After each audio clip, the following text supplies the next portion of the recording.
3 minutes, Metro TV. 3 minutes, Metro TV. Our technical issues have been resolved. Thank you, Sonia, and the IT people and the cloud people. Mics are working.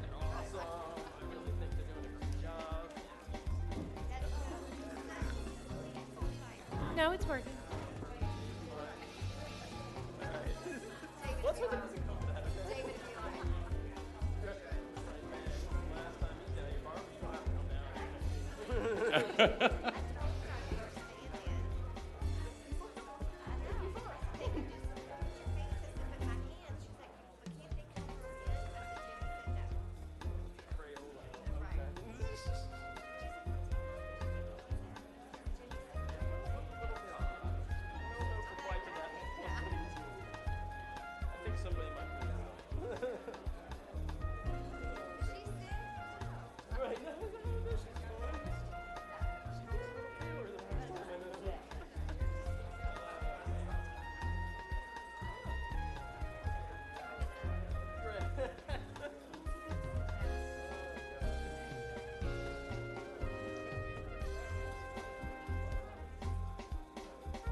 One minute Metro TV, 1 minute Metro TV.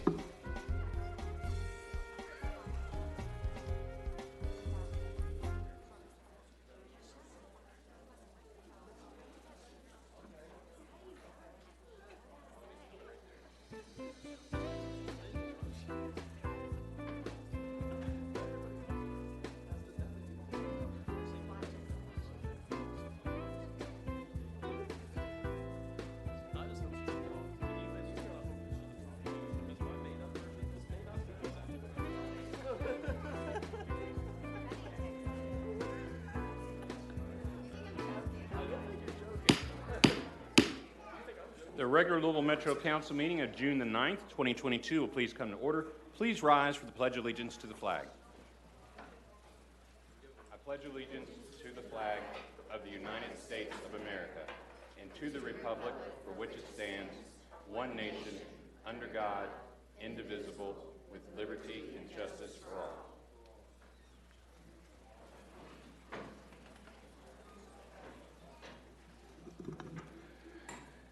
This meeting is being held pursuant to KRS 61.826 and Council Rule 5A. Madam Clerk, please call the roll. Councilmember Bowens. Here. Councilmember Shanklin. Present. Councilmember Dorsey. Councilmember Arthur. Present. Councilmember Purvis. President James. Here. Councilmember McCraney. Councilmember Armstrong. Here. Councilmember Hollander. Here. Councilmember Mulvihill. Here. Councilmember Kramer. Here. Councilmember Blackwell. Here. Councilmember Fox. Here. Councilmember Fowler. Here. Councilmember Triplett. Here. Councilmember Reed. Here. Councilmember Winkler. Here. Councilmember Parker. Councilmember Piagentini. Here. Councilmember Benson. Present. Councilmember George. Here. Councilmember Engel. Present. Councilmember Peden. Here. Councilmember Flood. Here. Councilmember Holton Stewart. Here. Councilmember Ackerson. Here. Councilmember Dorsey. Councilmember Purvis. Councilmember McCraney. Here. There we go. Thank you. Mr. President, you have 24 and a quorum. Thank you. Colleagues, our COVID cases are on the rise again, and we are still in the orange zone. Our community has lost 12 more people, meaning that as of this morning, we've lost 2,347 here in our community since the pandemic began. Our confirmed COVID cases have increased to 2,283 as of last week. We need to stay vigilant and please get vaccinated. Please keep the families and those that have been touched by COVID in our prayers, and please join me in a moment of silence.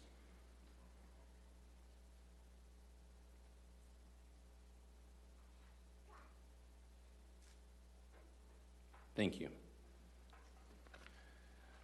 Councilwoman Shanklin, I believe you have a special recognition this evening.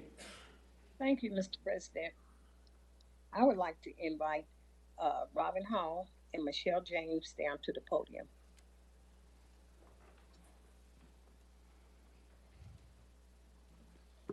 I can't see very well, so I think, are they already at the podium? They are. Okay.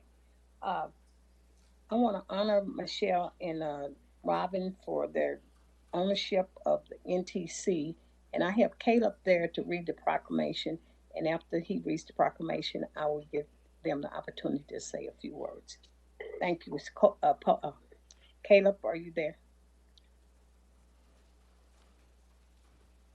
I am here. Can you hear me, Dr. Shanklin? Yes, I can hear you. Great. To all whom these letters shall come, greetings. Know ye that Legislative Council of Louisville, Jefferson County Metro Government hereby recognizes and honors NTC, Robin K. Hall, and Michelle James. Whereas NTC was started in 2007 by Robin K. Hall and Michelle James with no investors and little seed money as a federal, state, and local certified woman-owned company. Whereas NTC's mission is to provide quality services and uplift communities through the process while instilling a team model, together everyone achieves more. Whereas NTC is proud to be a second chance company, giving former justice-involved individuals a chance to reestablish their lives. Whereas NTC strives to improve the pipeline for the future workforce, cultivating a community culture that empowers young people before they are in a position to enter the justice system. Whereas NTC provides traffic control management services and workforce consulting strategies to other companies.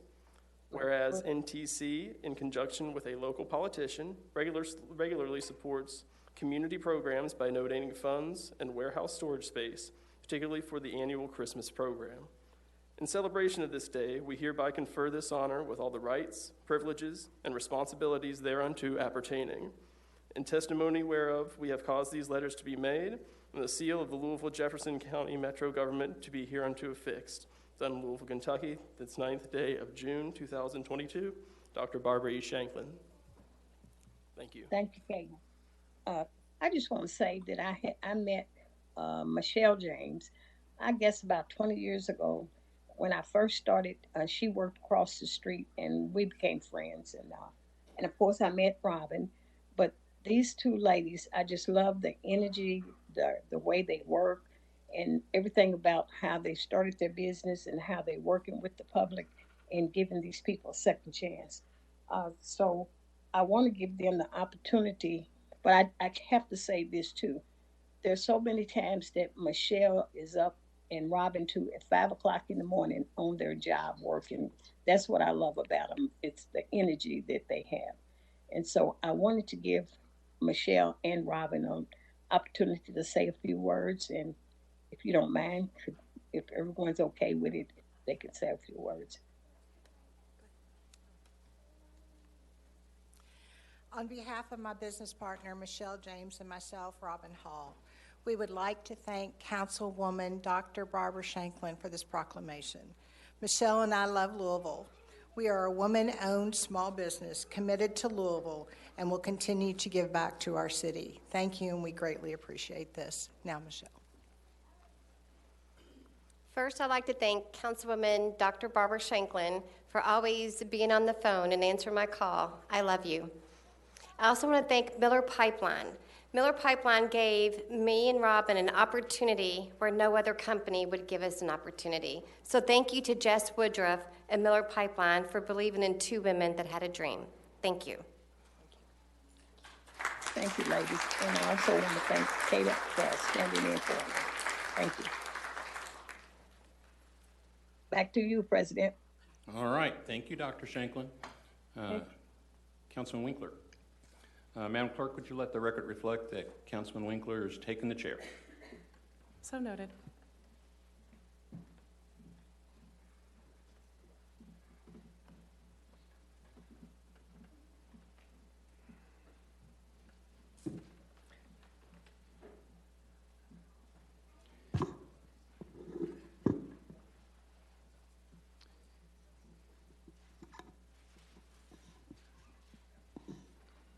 President James, I believe you have a special guest.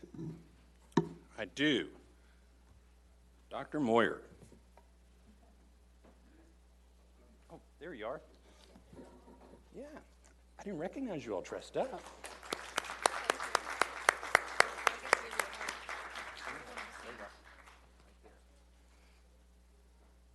to bring your family up?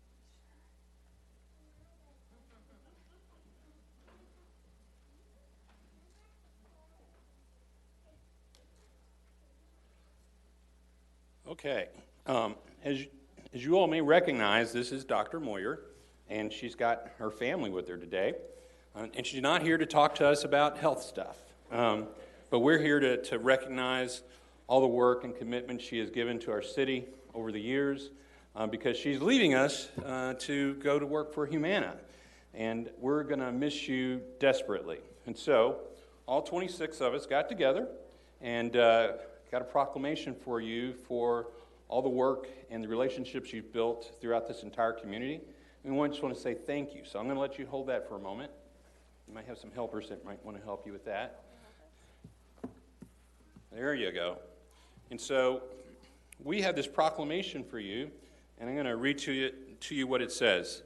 It says, whereas Dr. Sarah Moyer graduated from Colorado College with a Bachelor of Arts in Physics, cum laude in May 2004, and whereas Dr. Sarah Moyer graduated from Dartmouth College, Center for Evaluative Clinical Sciences with a master's degree in public health with honors in June of 2006, and whereas Dr. Moyer graduated from Temple University School of Medicine in May 2010 as a Doctor of Medicine, and whereas Dr. Sarah Moyer completed her postgraduate work and residency at Wake Forest School of Medicine in June of 2013, and whereas Dr. Moyer has won numerous awards and honors, including the American Heart Association Live Fierce, Stand for All Award, Environment Institute at the University of Louisville School of Medicine Distinguished Community Partner Award, MediStar Healthcare Advocacy Award, Bluegrass Chapter of the Public Relations Society of American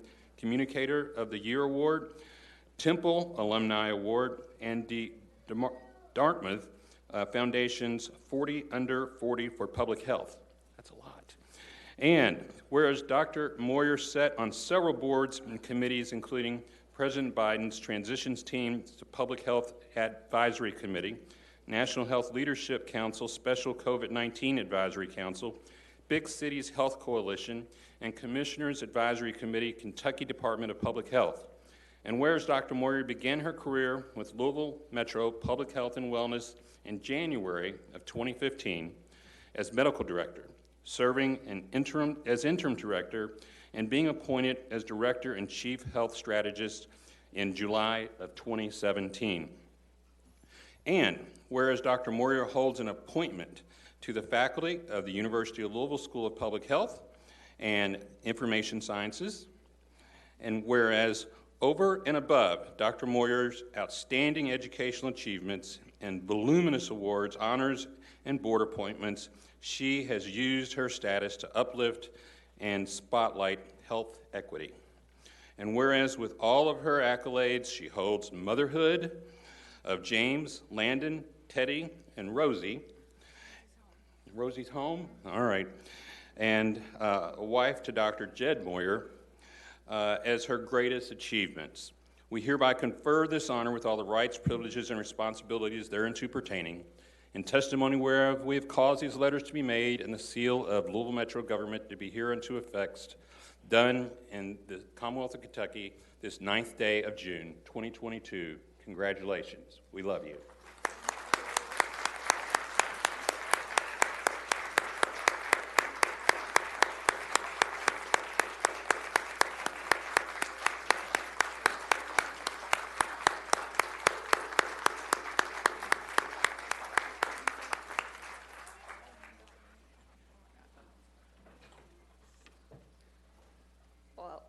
Thank you. I feel weird not having to say my name and position up here anymore.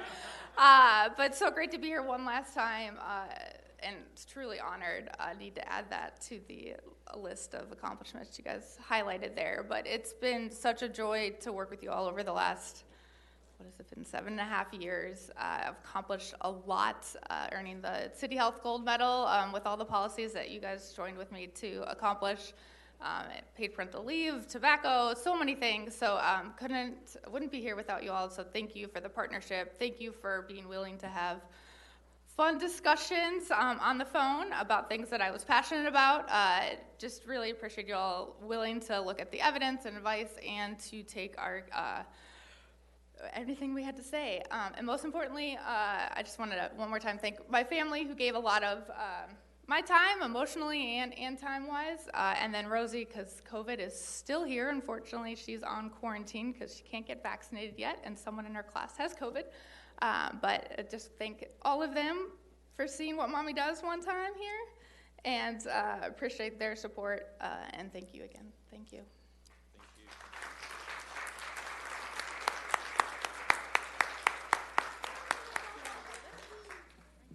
Yeah, Dr. Moore, I'll just add, again, a special thank you. I think, if I'm not mistaken, this is technically a part-time job, probably the worst part-time job, right?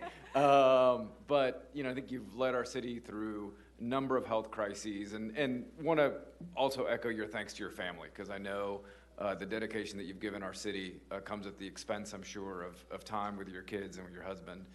We're grateful for their sacrifice and wish you all the best with Humana. Certainly their gain is our loss. But thank you.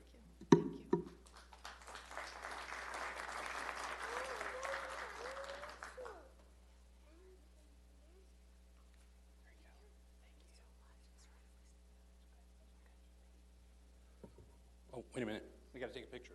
Sorry. Oh, here we go.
President, I believe you have another special guest? I do have another special guest. All right. Come on up here, Philly.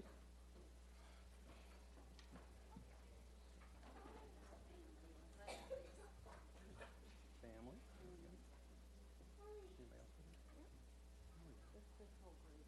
Where we'll be the representatives. Okay. So, we have another special recognition today, and you may recognize some of the folks standing behind me.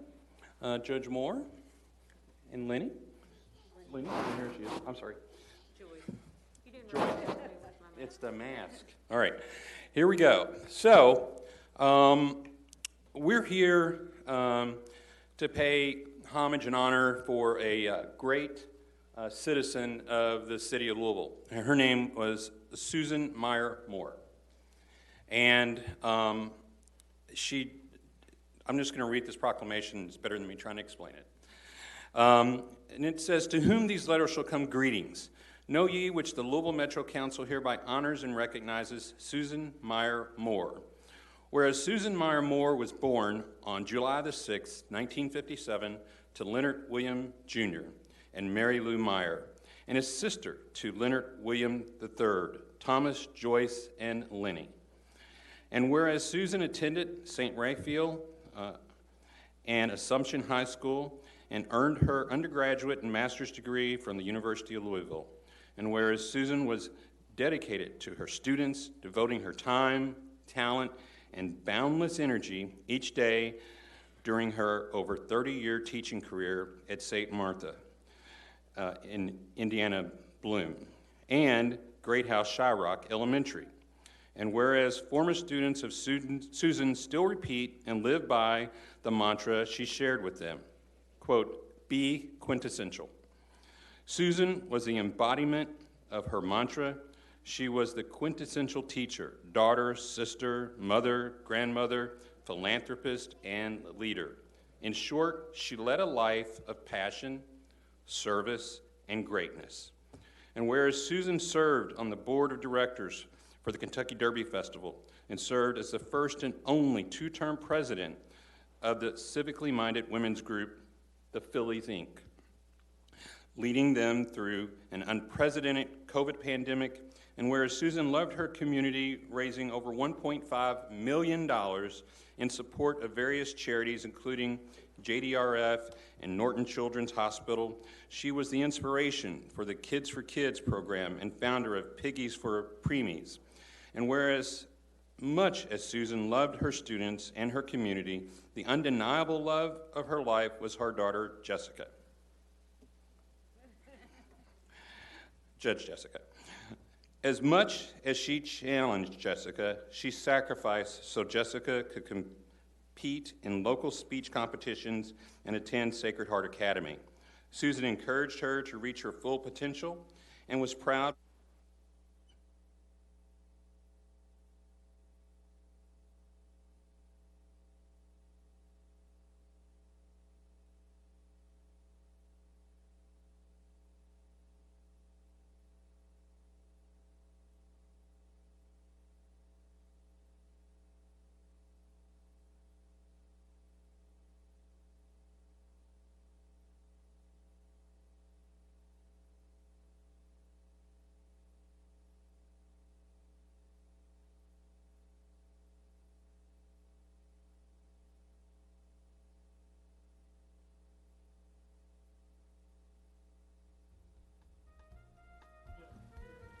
Okay, it's back on.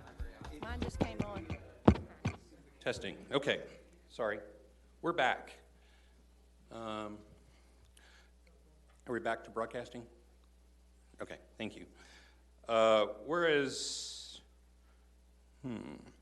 Susan encouraged her to reach her full potential and was proud beyond words when Jessica rose to her current position as Jefferson County District Court Judge.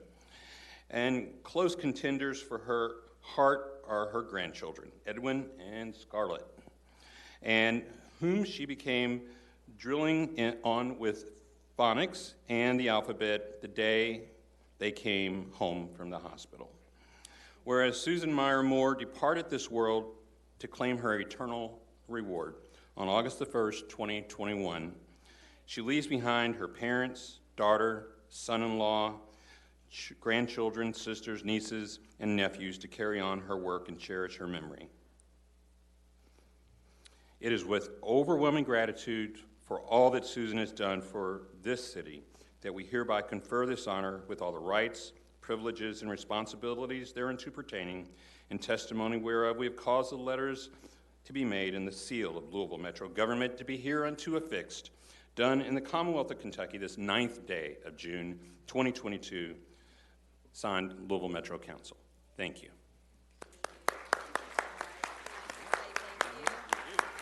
Thank you so much, President James and council members. On behalf of our family, we truly appreciate you all taking the time for this recognition. My mother absolutely loved this community and community service and education. And we were discussing before the proclamation how she probably had an impact on a child in every single district in our community. So we are so appreciative of all the work the council does for our community and so very honored by this proclamation. Thank you very much.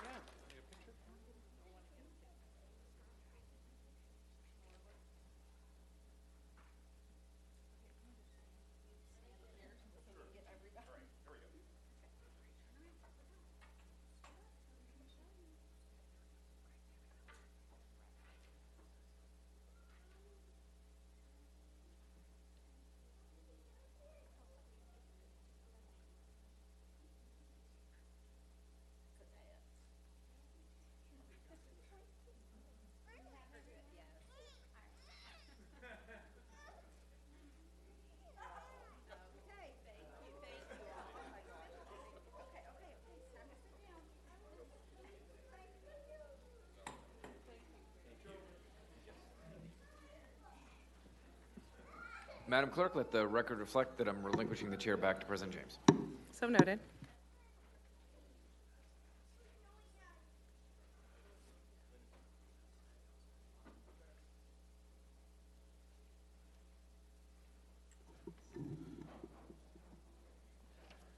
Madam Clerk, do we have any addresses to council? Yes, sir, we do. Let me remind those addressing the council to please refrain from using any profanity or making derogatory statements to council members.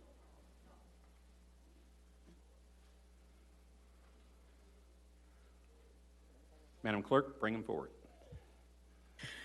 Pat Heights.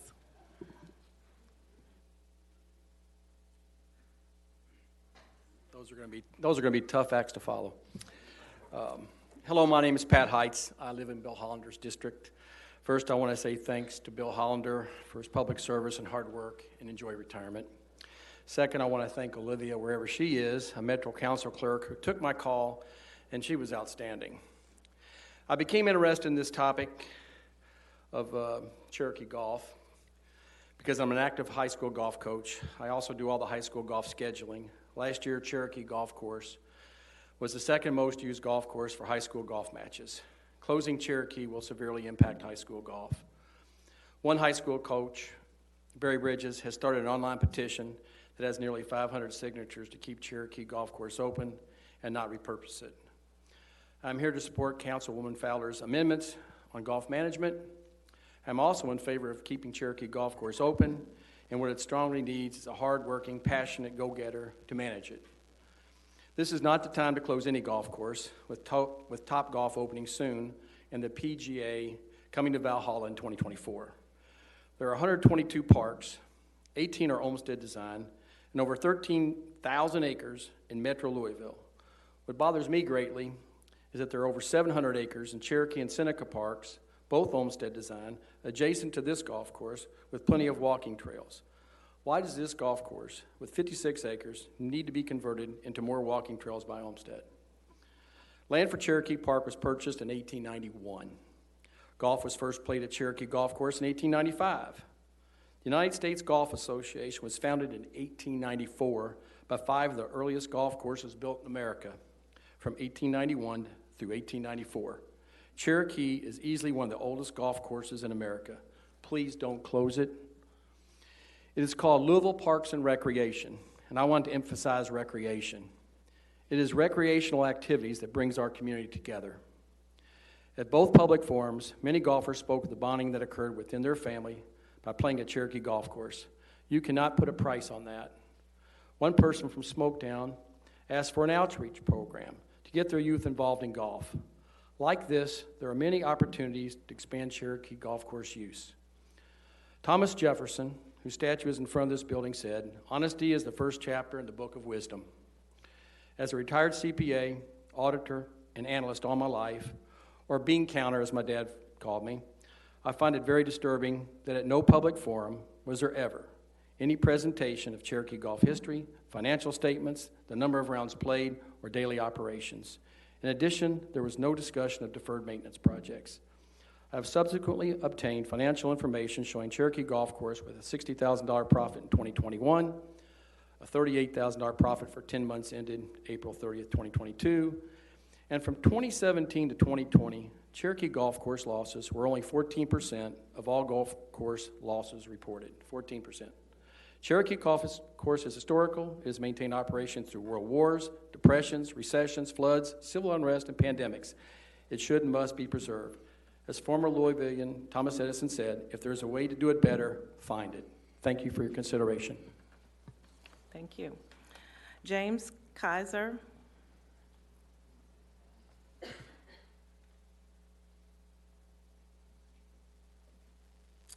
My name is James Kaiser, and I support keeping Cherokee Golf Course open. I support Cindy Fowler's plans to request an RFP for new golf course management after 1 year of Metro Parks running a course to have a manager or PGA professional operate the course.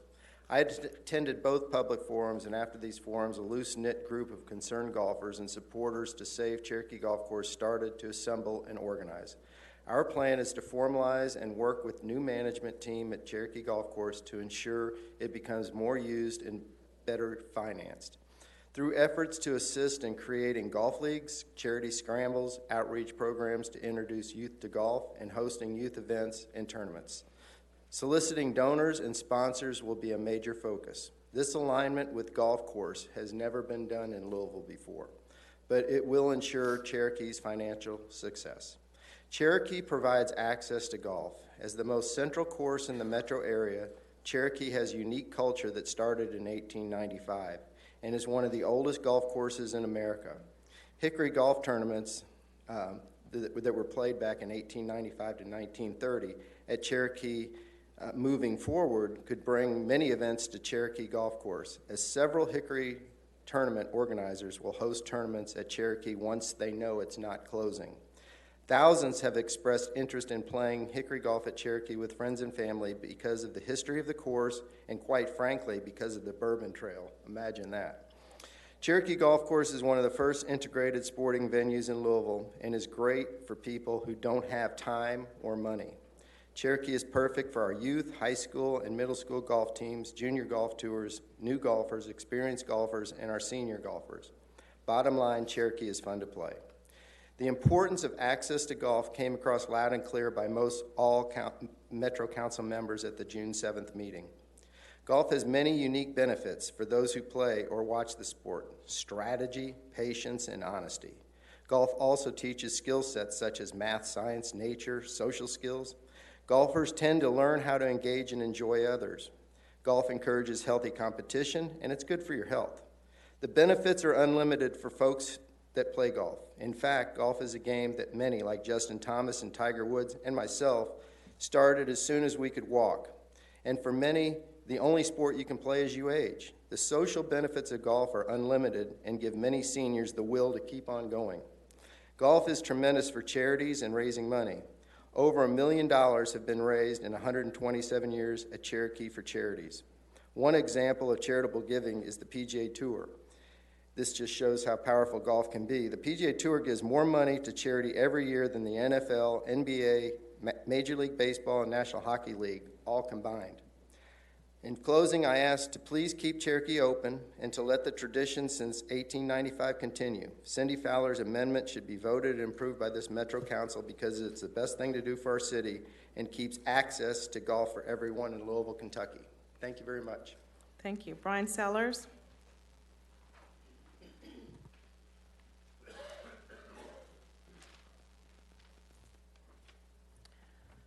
Good afternoon. My name is Brian Sellers, and I'd like to thank the council for allowing me to appear before you today. I'm here to speak in support of the proposed amendments to Chapter 42 of the Metro Code of Ordinances that have been put forth by Councilperson Fowler. I firmly believe that the proposed changes make sense and would bring long overdue flexibility to the process of managing our golf courses. I would also like to add that Cherokee Golf Course is an irreplaceable piece of the city's history and is making money despite the fact that it hasn't had the benefit of on-site management for the last 2 seasons. It's of great value to the community as a social institution because of the diverse group of people that it attracts. Every year, thousands of people from all over the city come to play this course. This includes people of every class, every color, every gender, every belief. They range in age from almost nothing to almost 90. It's also one of the very few courses where kids and beginners can play at a pace that's better suited for them. Additionally, because of various constraints with most of the other courses, many of our high school golf matches are played on Cherokee. It seems to me that the park and Cherokee Golf Course belong to everyone in the city of Louisville, not just a few that can afford to live in the neighborhood directly adjacent to it. I believe that there's absolutely no benefit in excluding people from the park by closing this course. It's for these reasons, among others, that I am asking the Metro Council to vote in support of Councilperson Fowler's proposed amendments. And thank you, and have a good evening. Thank you. Beverly Duncan.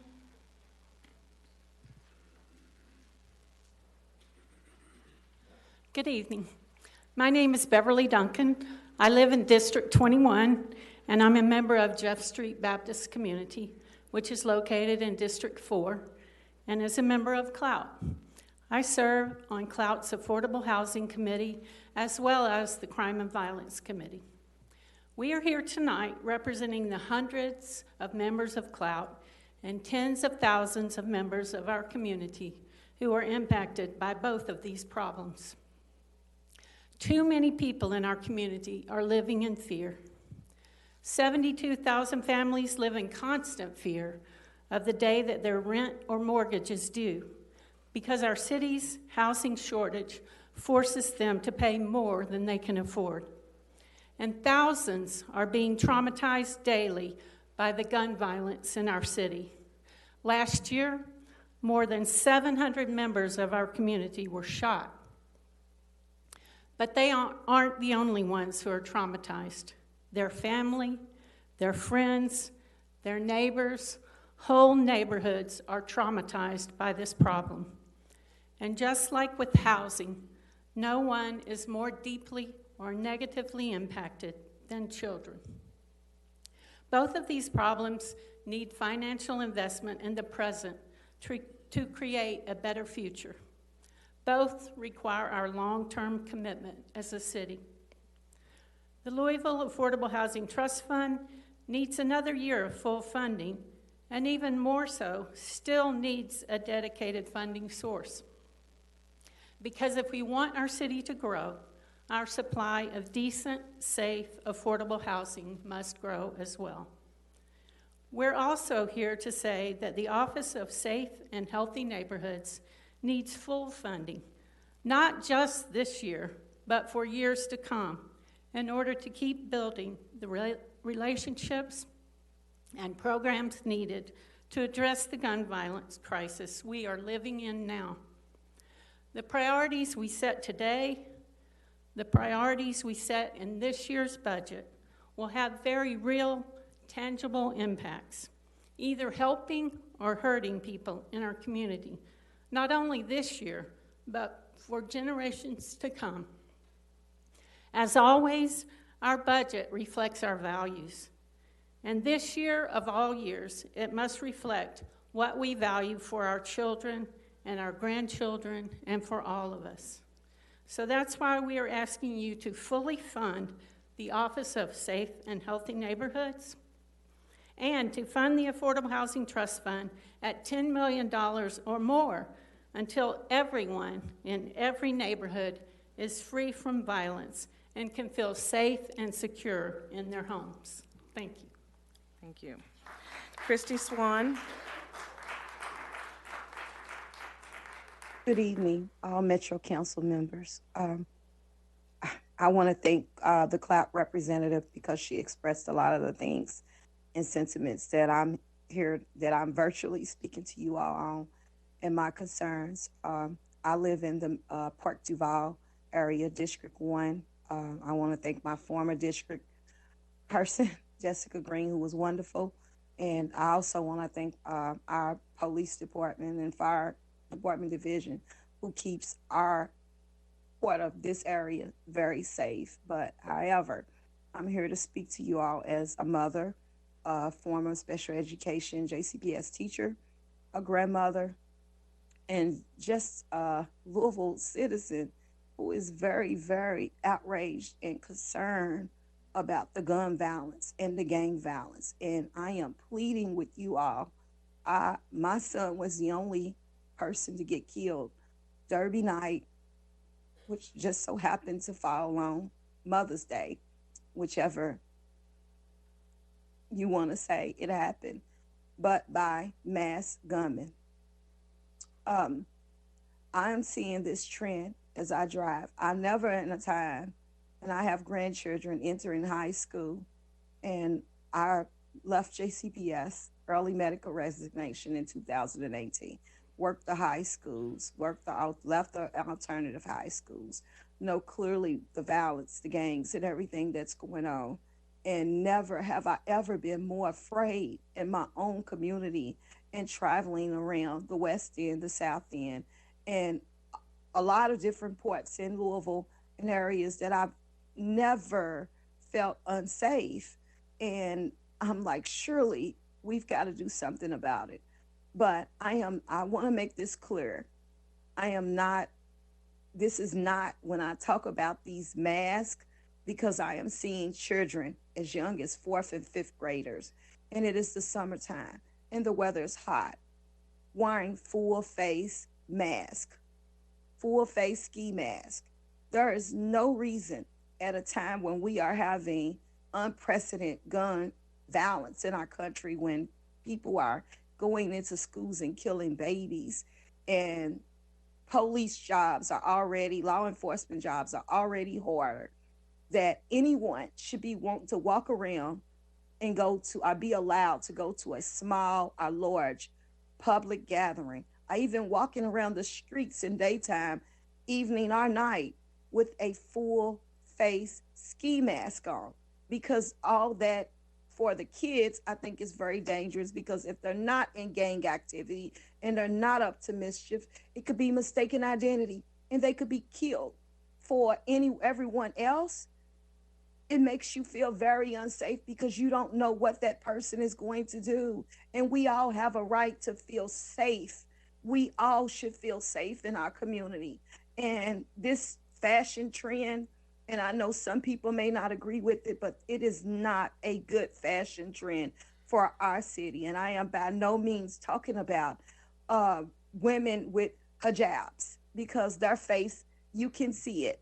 But what I'm talking about is that if you pay attention and you're out and about in the community, you are seeing young people who are walking around with full face ski masks on, and that should not be allowed. So I am asking, I think that it mostly affects it. Where I've been seeing it mostly is in the West End, the South End, the Newburgh area, but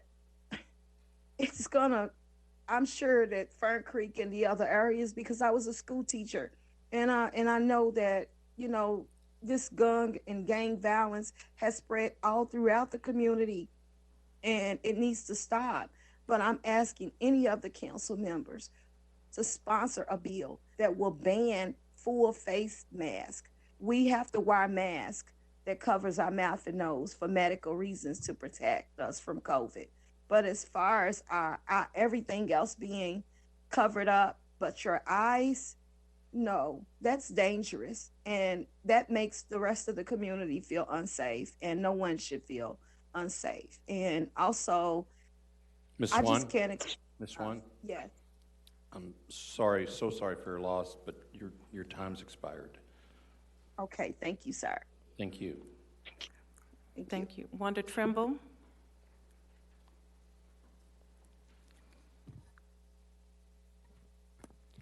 Hello, my name is Wanda Trimble, and President James, I would like to give my opinion on we cannot fix mental health with a Band-Aid. So each one of you have a sheet in front of you with a little Band-Aid. So if you'll open up your Band-Aid and just stick it on your lapel, or my first thought was put it up here to represent mental, but I won't ask you to do that. I am an educator. I am a member in Cindy Fowler's district, and a lot of you know me because I come a lot. But I'm always taught my kids to do acoustic poems. And so if you look on your sheet, it spells out Band-Aid. And I will emphasize the B, Band-Aid fix, it's not enough to help people with mental issues.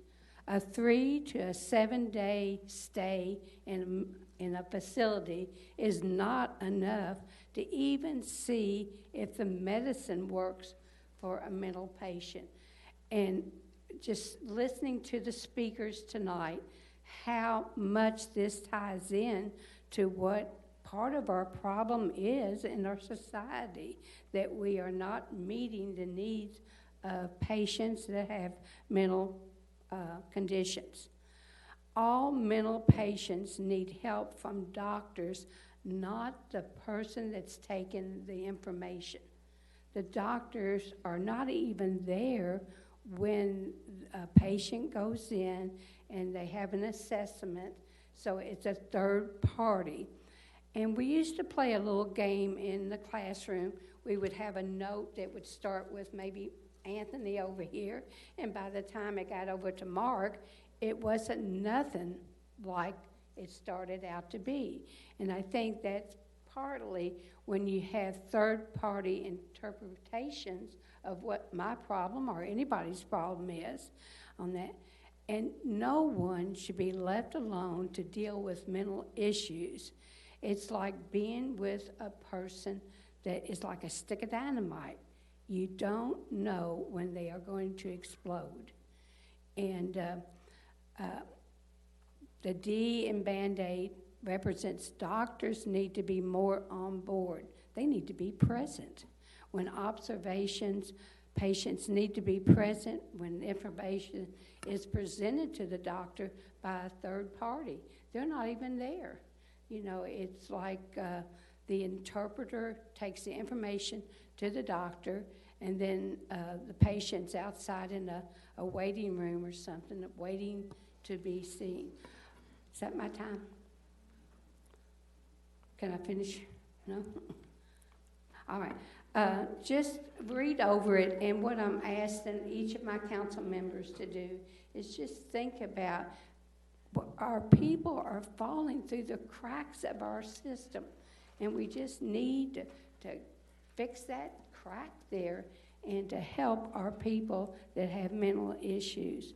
When being involved with 39 different institutions, we need to do something. So please help. Thank you. Thank you. Nancy Cooper-Smith?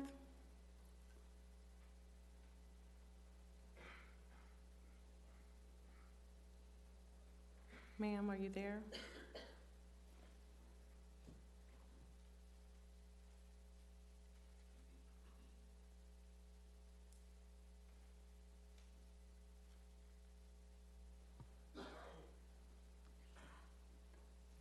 Ma'am, we can't hear you. Oh, you're muted.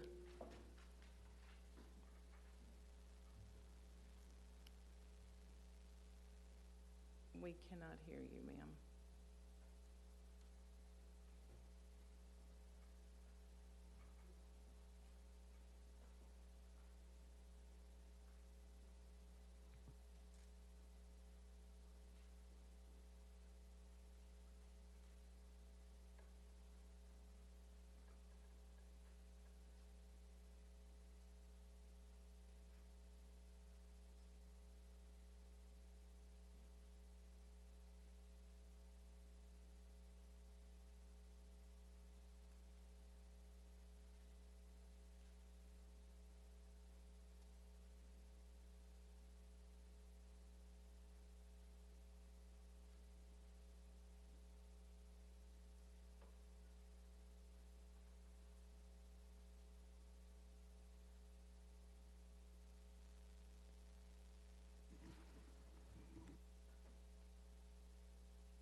Mr. President, that concludes the addresses to council. Thank you. Next, we have approval of council minutes for the regular meeting of May 19th, 2022. Are there any additions or corrections? Motion to accept. Thank you. It's been motioned by Councilman Triplett, second by Councilman Arthur. The minutes have been properly moved and seconded. All those in favor, please say aye. Aye. Opposed? The ayes have it. These minutes are approved as written. Next, we have approval of the following committee minutes, all in 2022. Regular Committee of the Whole, May 19th, 2022. Regular Planning and Zoning Committee, May 31st, 2022. Regular Labor, Economic and Development Committee, May 31st, 2022. Regular Public Works Committee, May 31st, 2022. Regular Government Oversight and Audit Committee, May 31st, 2022. Regular Community Affairs, Housing, Health, and Education Committee, June 1st, 2022. Regular Appropriations Committee, June 1st, 2022. Regular Parks and Sustainability Committee, June 2nd, 2022. Regular Committee on Equity and Inclusion, June 2nd, 2022. Special Budget Committee, June 2nd, 2022. Special Parks and Sustainability Committee, June the 7th, 2022. Are there any corrections or deletions? Motion to accept. Motion by Councilman Triplett, second by Councilman Arthur. The minutes have been properly moved and seconded. All those in favor, please say aye. Aye. Opposed? The ayes have it. These minutes are approved as written. Madam Clerk, do we have any communications from the mayor? Yes, sir, we do. Please read those into the record. Dear President James, in accordance with the Civil Service Ordinance, I am reappointing the following: Jessica Piasta, a reappointment term expires June the 30th, 2026. Bradford Michael, a reappointment term expires June the 30th, 2026. Daryl Messer, a reappointment term expires June the 30th, 2026. Langston Gaither, a reappointment term expires June the 30th, 2026. Albert Tronzo, a reappointment term expires June the 30th, 2026. This is to be read into the record only. Metro Council approval of these reappointments are not required. Sincerely, Greg Fisher, Mayor. Dear President James, in accordance with the Board of Zoning Adjustment Ordinance, I'm reappointing the following: Lula Howard, a reappointment term expires June the 30th, 2025. Your prompt action on this reappointment is most appreciated. Sincerely, Greg Fisher, Mayor. Dear President James, in accordance with the Code Enforcement Board Ordinance, I'm appointing the following: Alicia Richardson, a new appointment, term expires February the 9th, 2025. Chris Wantland, a new appointment, term expires February the 9th, 2025. Your prompt action on these appointments is most appreciated. Sincerely, Greg Fisher, Mayor. Dear President James, in accordance with the Commission on Public Art, the COPA Ordinance, I am appointing the following to the COPA Board: David Beck, a new appointment, term expires October the 15th, 2025. Your prompt action on this appointment is most appreciated. Sincerely, Greg Fisher, Mayor. Dear President James, in accordance with the ordinance, I am appointing the following to the Deputy Sheriff Merit Board: Colonel Dietrich Brusco, a new appointment, term expires June the 13th, 2023. Your prompt action on this appointment is most appreciated. Sincerely, Greg Fisher, Mayor. Dear President James, in accordance with the MSD ordinance, I am reappointing the following to the board: Marita Willis, a reappointment, term expires June the 30th, 2025. Your prompt action on this reappointment is most appreciated. Sincerely, Greg Fisher, Mayor. Dear President James, in accordance with the Police Merit Ordinance, I am appointing and reappointing the following: Marty Ruby, a new appointment, term expires June the 1st, 2026. Cheryl Anderson, a reappointment, term expires June the 1st, 2026. Your prompt action on this appointment and reappointment is most appreciated. Sincerely, Greg Fisher, Mayor. Read in full. Thank you, Madam Clerk. Those appointments needing council approval will be forwarded to the Government Oversight and Audit Committee.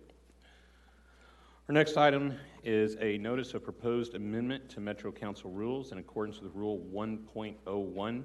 Subsection D, the rules may be amended by a resolution adopted by a majority vote of the entire council, provided that notice of that vote and a copy of the proposed amendment are given to the previous meeting and appear on the agenda. Madam Clerk, a reading of item number 24, please. A resolution amending Rule 6.03 of the Rules of Legislative Council of the Louisville Jefferson County Metro Government relating to the submission of legislation. Read in full. Thank you. Our next order of business is consent calendar. Consent calendar comprises items number 25 through 39. Does anyone wish to remove or add to the consent calendar? Madam Clerk, a reading of these items, please. The following was forwarded from the Appropriation Committee. Item 25, an ordinance appropriating $6,125 from District 9 Neighborhood Development Funds to the Division of Community Forestry to pay for weekly tree watering on Frankfurt Avenue. Item 26, an ordinance appropriating $9,675 from District 21 Neighborhood Development Funds to Brightside for 3 years of maintenance for 45 trees planted in right-of-ways in District 21. The following legislation was forwarded from the Committee on Equity and Inclusion. Item 27, an ordinance amending Chapter 35 of the Louisville Metro Code of Ordinances, LMCO, to create a language access policy for Louisville Metro government. The following legislation was forwarded from the Community Affairs, Housing, and Health and Education Committee. Item 28, a resolution honoring Benitha Ellis by dedicating the intersection of West Main Street and South 45th Street to be known as the Benitha Ellis Way in her honor. The following was forwarded from the Government Oversight and Audit Committee. Item 29, a reappointment of Chris Gosnell to the Okolona Fire Protection District Board. Term expires June the 30th, 2025. Item 30, the reappointment of Charles Ford to the Pleasure Ridge Park Fire Protection District. Term expires June the 30th, 2025. Item 31, a reappointment of Kathy Wrigley to the St. Matthews Fire Protection District Board. Term expires June the 30th, 2025. Item 32, a reappointment of Tracy Deluge to the Fern Creek Fire Protection Board. Term expires June the 30th, 2025. Item 33, a reappointment of Thomas Woby to the Anchorage Middletown Fire Protection District Board. Term expires June the 30th, 2025. Item 34, reappointment of Ron Weston to the Fairdale Fire Protection District Board. Term expires June the 30th, 2025. Item 35, appointment of Alexander Newman to the Human Relations Advocacy Board. Term expires September the 30th, 2023. Item 36, appointment of Leah Pugh to the Housing Authority Board, term expires August the 15th, 2023. Item 37, a reappointment of Cheryl Hogan to the Highview Fire Protection District Board, term expires June the 30th, 2025. The following legislation was forwarded from the Parks and Sustainability Committee. Item 38, a resolution approving the ground lease and option agreement for property at 148 North Clay Street to be leased to Louisville Jefferson County Metro Government as part of the David Armstrong Extreme Park. The following legislation was forwarded from the Public Works Committee. Item 39, a resolution authorizing the mayor of the Jefferson County Attorney, the Office of the Jefferson County Attorney to bring a condemnation action against the owners of certain property, parcel number 30 in Jefferson County in connection with the Cooper Chapel Road Extension Project. Read in full. Thank you. May I have a motion and a second? Motion by Councilman Winkler, second by Councilman Arthur.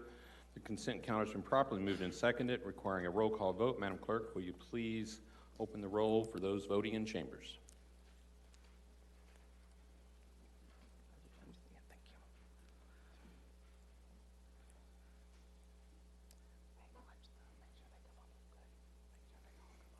Madam Clerk, would you please call the roll for those that are remote? Councilmember Shanklin. Councilmember Purvis. Yes. Councilmember Peden. Yes. Madam Clerk, so the remote voters have to be seen on camera when they vote? Councilman Peden? Thank you. Yes. Thank you. Thank you. Mr. President, you have 25 yes votes and 0 no votes. Thank you. The consent calendar passes. Madam Clerk, a reading of item number 40, please. An ordinance approving the fourth round of American Rescue Plan ARP local fiscal recovery funding of various Louisville Metro government departments to address the continued impact of COVID-19 on the economy, public health, state and local governments, individuals, and business.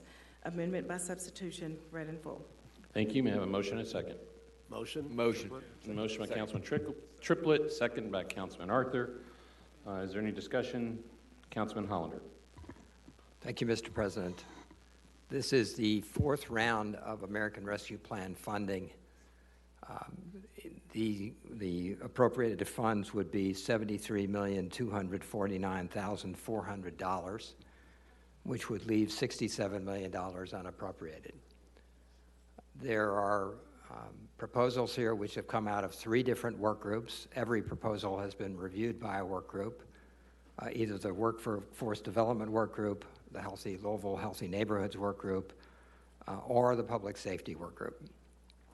There are historic investments in this proposal for youth, both early learning efforts and the Office of Youth Development, which we see as a public safety effort because we know that to address our public safety issues in the community, we have to start dealing and working with youth at a younger age. There are historic investments in libraries, Portland, Parkland, and Fern Creek, and our main library.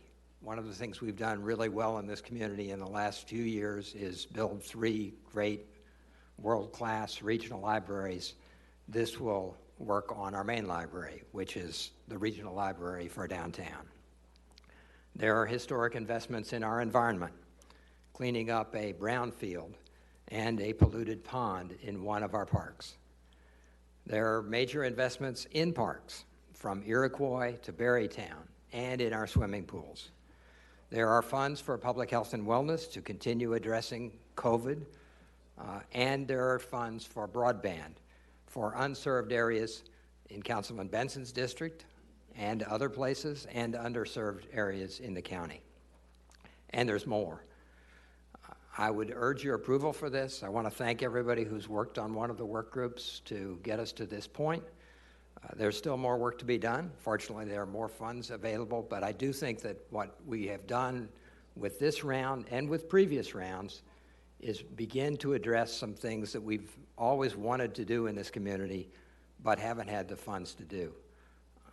And so I would urge your approval. There may be a couple of amendments, and people may want to queue in for those. Thank you, Councilman. Councilman Winkler. So, yes, I've got one. I mean, I'd just like to start by thanking Councilman Hollander for his leadership, for all of the work groups, for their work, Margaret Hanamaker for her work on this. Setting committee, I mean, these are historic investments across a number of areas, and I'm excited about them. I think everybody in the community should be excited. That said, I do have an amendment loaded in the system to move one of the projects that was considered in the work group, ended up going into the capital budget. It's $6 million for the Envirom Institute. The amendment is to move that back into ARP. I think it frees our capacity as we get into the budget discussion in a couple of weeks, or next week, I guess, to finalize the budget, create some room in the capital budget, particularly around paving. I know that's a priority for most of us, and so I would move that as an amendment. Thank you. We have a motion by Councilman Winkler, second by Councilman Piagentini. Is there any discussion on the proposed amendment? Councilman Piagentini. Thank you, Mr. President. I want to express, first of all, reiterate everything Councilman Winkler said about the current ordinance. As far as the amendment is concerned, fully support the amendment. I think this project belongs more accurately in the ARP proposal, in the ARP budget, as opposed to in the regular capital budget. And if anybody has been, I know not everybody can, but paying attention to the public works sections and the paving sections of the budget discussion, you know, there was some debate over whether or not we should be at $30 or $32 million in paving per year. We've been at $20 million for the past several years, roundabouts $20 million for the past several years.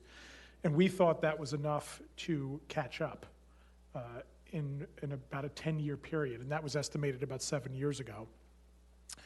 That's not true. What has happened is when Public Works redid the road study this past year, about a year ago now, it gave them a second point of reference that they didn't have when they did the first study 7 years ago. 7 years ago, they were guessing at the level of road deterioration that was occurring, and then the current status of the roads, and that's how they came up with the $20 million a year. The bottom line is they underestimated, and I want to give everybody some context as to how far they underestimated, and not through any fault of their own, they just had to make an educated guess. Their current proposal is a 7-year proposal to catch up. The proposal started last year. In other words, the fiscal year that we're wrapping up, that we would have spent $30 million on road paving. We need $26 million just to maintain the existing road degradation. We only spent $20 million. So even if we get to $30 million this year, his proposal actually recommends that this year we would have done $32 million. And again, the annual degradation is in the $26 to $27 million range. So we are already starting a wedge behind the ball here in trying to continue our effort to catch up. So, you know, in looking at this, when this came up in the budget committee, it made sense to say, okay, what is this project really? This, in my opinion, aligns much more with ARP. I thank Councilman Winkler for putting it there. I will say, just my personal opinion, I wish this project was being funded differently. I'm not a huge fan, I'm going to vote for it, but I'm not a huge fan of the way it's being funded and the relationship between the other private donor and U of L. That is not the way I would have liked this to happen. I would have rather it just been U of L buying it and us partnering with them. That's not the circumstances, but there's a clear business development, research, and benefit to the community for this. I even was just joking around in back of the napkin calculating what the increase in occupational tax would be and others, and it looks pretty good considering the investment. So thank you for the amendment. I'm going to be supporting it. And again, I wanted to make sure, though, that we're sort of, I did want to continue to lay the groundwork for, I am agreeing to this, as Councilman Winkler said, because this immediately moves, or could move if we put the amendment this way on the budget, $6 million into the current $20 million, and I would tell you that still doesn't get us close. We need to add even more as we're amending this budget. Thank you, Mr. President. Thank you, Councilman. Are there any other discussion points for this amendment? Councilwoman Chambers Armstrong. Thank you, Mr. President. You all know that I have an employment relationship with the University of Louisville. This appropriation goes to a separate foundation board. I sought written guidance from the county attorney's office, who felt that because that is a separate board that does not employ me, nor do I serve on the board of, that there would be no ethical conflict. Reached out to our outside counsel a week ago to confirm that, have not heard back. Consulted the county attorney's office earlier prior to this meeting, and they felt that I was justified in relying on that internal opinion. That said, I would like to request a roll call vote so that I can abstain from the amendment. However, I will be voting on the underlying ARP ordinance. Wanted to state that on the record. Thank you, Mr. President. Thank you, Councilwoman. Councilman Hollander. Just for the public, this amendment is loaded into the system. It's the first one under the legislation text, proposed 6922 revised Schedule A. Thank you. Thank you. Is there any other comments on this particular amendment? Hearing none, all in favor, please say aye. Aye. Oh, I'm sorry. I got to do a roll call vote. Thank you. Sorry. Madam Clerk, would you please open the roll?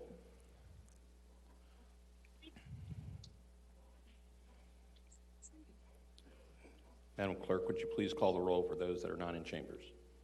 Councilmember Shanklin? Yes. Councilmember Purvis? Yes.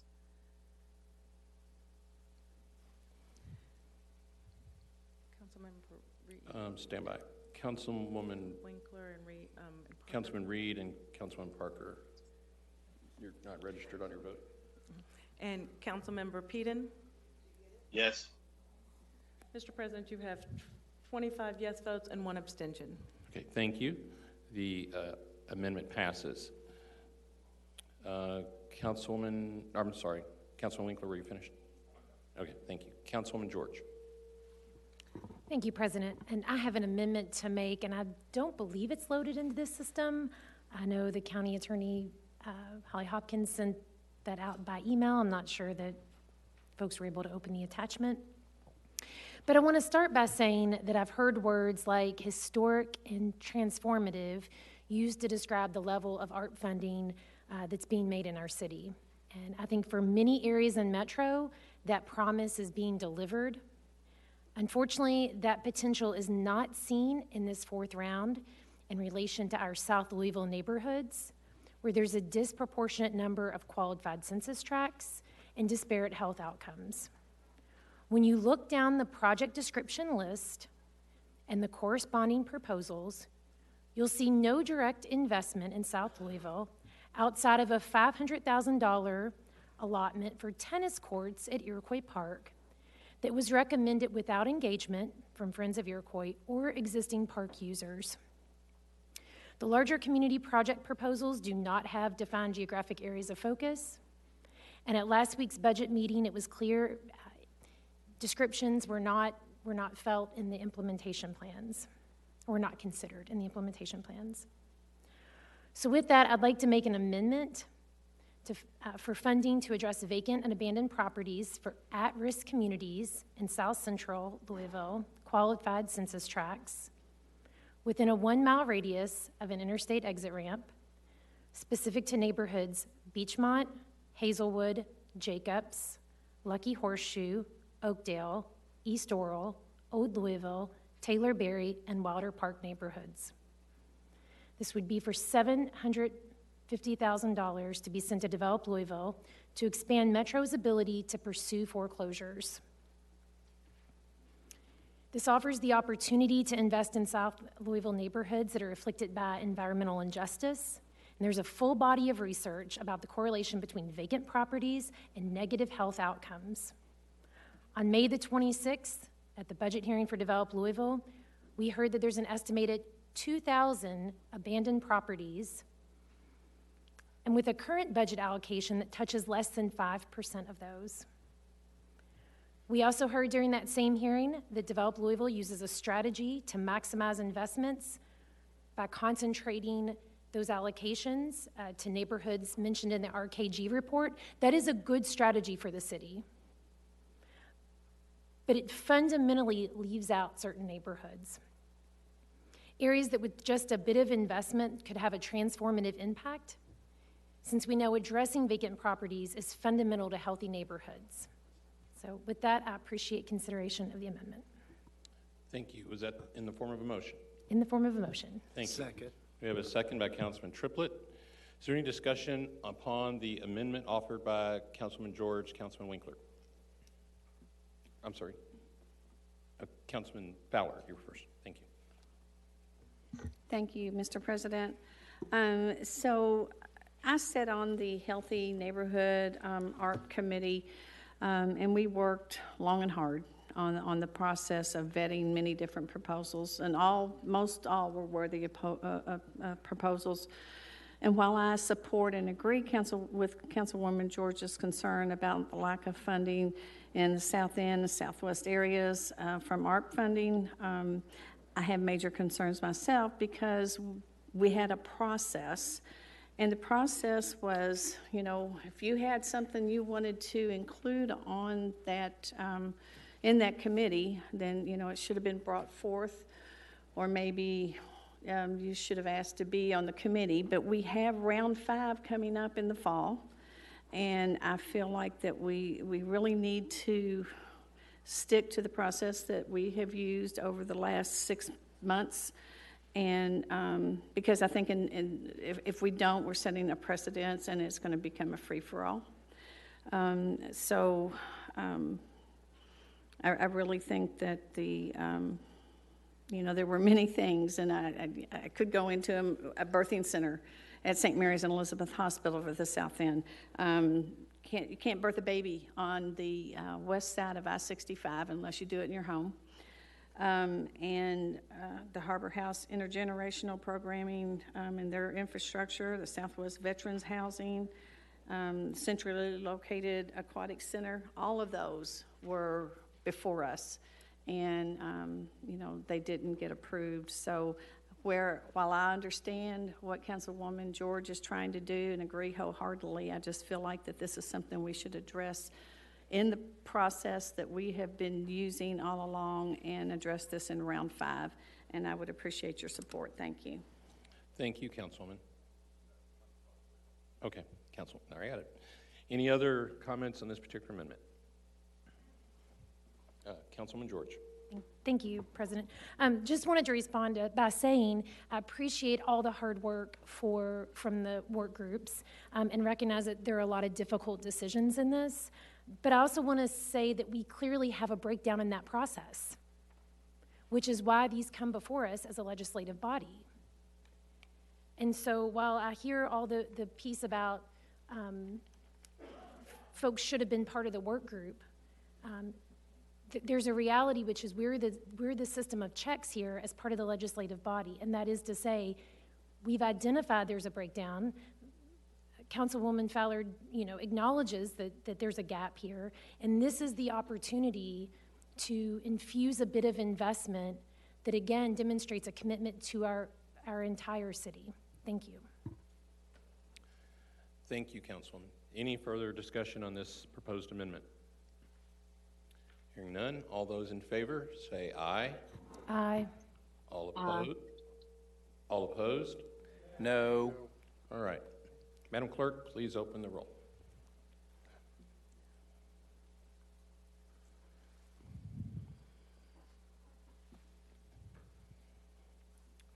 Madam Clerk, please call the roll for those not in chambers. Councilwoman Shanklin? No. Councilmember Purvis? Yes. Councilmember Peden? Yes. Mr. President, you have 10 yes votes and 15 no votes. Thank you. The amendment fails. Is there any further discussion on the... Is there any further discussion on the ordinance? I'm sorry. Stand out 1 second. We have a little technical issue.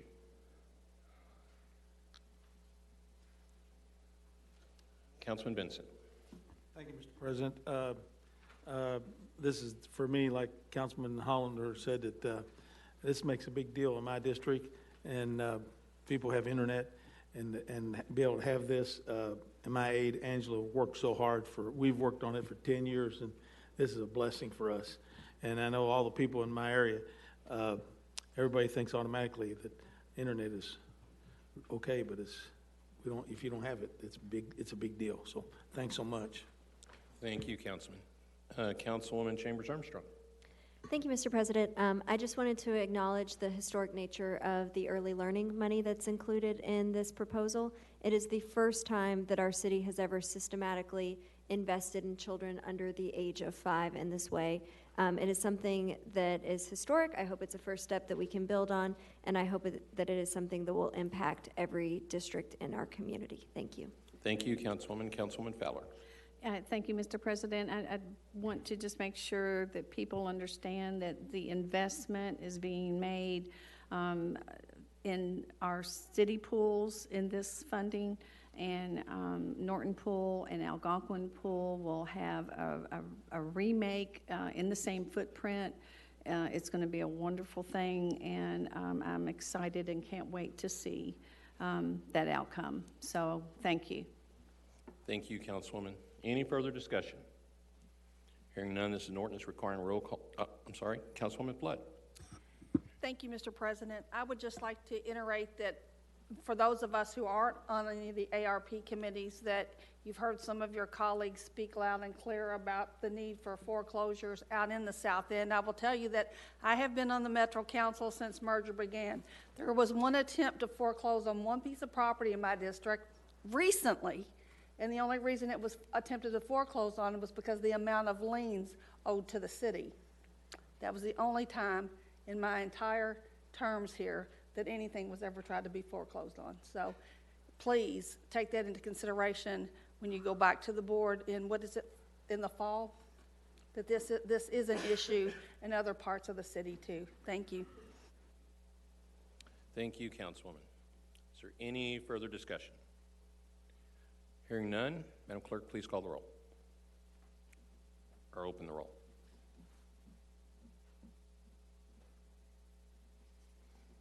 Madam Clerk, please call the roll for those that are not in chambers. Councilmember Shanklin? Yes. Councilmember Purvis? Yes. And Councilmember Peden? Yes. Mr. President, you have 23 yes votes and one no vote. You're good. Thank you. The ordinance passes. Madam Clerk, a reading of item number 41.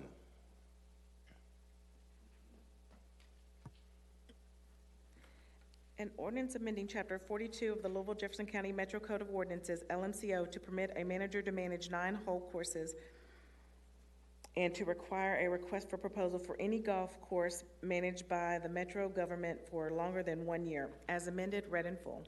Thank you. May I have a motion? Motion to approve. Motion by Councilman Ingalls. May I have a second?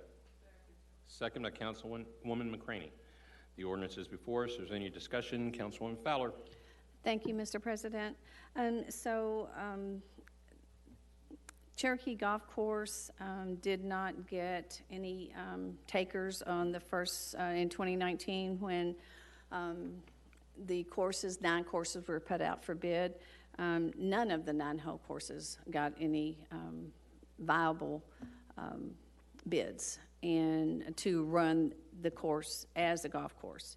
So I felt that it was necessary, since we did get 2 of those courses out for bid, that it would be only fair that we tried to do Cherokee and give it an opportunity to be ran by a manager or a golf pro. If we can't find a golf pro, then a manager will work. So that's just the gist of this, and I really appreciate your support. Thank you. Thank you. Is there any discussion? Councilwoman Armstrong, Chambers Armstrong. Thank you, Mr. President. So I'm going to be a no vote tonight for a couple of reasons. I might be the only no vote tonight. It's primarily a objection to process. I will say, before I get into some of my process concerns, I do have some concerns that this is bad policy as it's written, although I am not fundamentally against having non-PGO pros run 9-hole courses. I actually think that makes a lot of sense. This ordinance contains no standards that those managers have to meet. And so there are literally no safety rails to ensure a person who is given a multi-million-dollar public asset has any knowledge or experience about how to run it. Additionally, I'm worried that the RFP language is poorly designed. It requires parks to issue an RFP 1 year after they take control of a golf course, regardless of if there are third-party proposals under active consideration or not. So that sets up a situation where parks could be in active negotiations with a party, but still have to begin the RFP process anew because of the timeline established by this ordinance. I think that those are common sense policy changes. I raised them in committee. They were rejected. And I worry that they were rejected because this ordinance is not about thinking holistically about golf as a whole, but rather about making sure that Cherokee Golf Course remains a golf course and putting policy barriers in place to guard against other outcomes. So I want to give my version of the history of what's happened in Cherokee Golf Course, and as I do so, I will remind this body that I am the only member of this body that has Cherokee Golf Course in my district. For my colleagues who aren't familiar with the process that has been playing out, in 2019, Parks issued an RFP to run the golf course, either as a golf course or as something else, according to the language in the RFP. The only response to that proposal was from Olmsted Parks Conservancy, who proposed converting the land to a public park with public amenities. Specifically, they've suggested building a boathouse to provide for boat rentals, opening a cafe to serve all of Cherokee Park, and setting up a putting green and an exhibit to honor the legacy of Cherokee Golf Course. Additionally, they would make park trails and return some of the land to active parkland. I will say people in my district were excited about that prospect. I think that we should have at least been excited to consider it.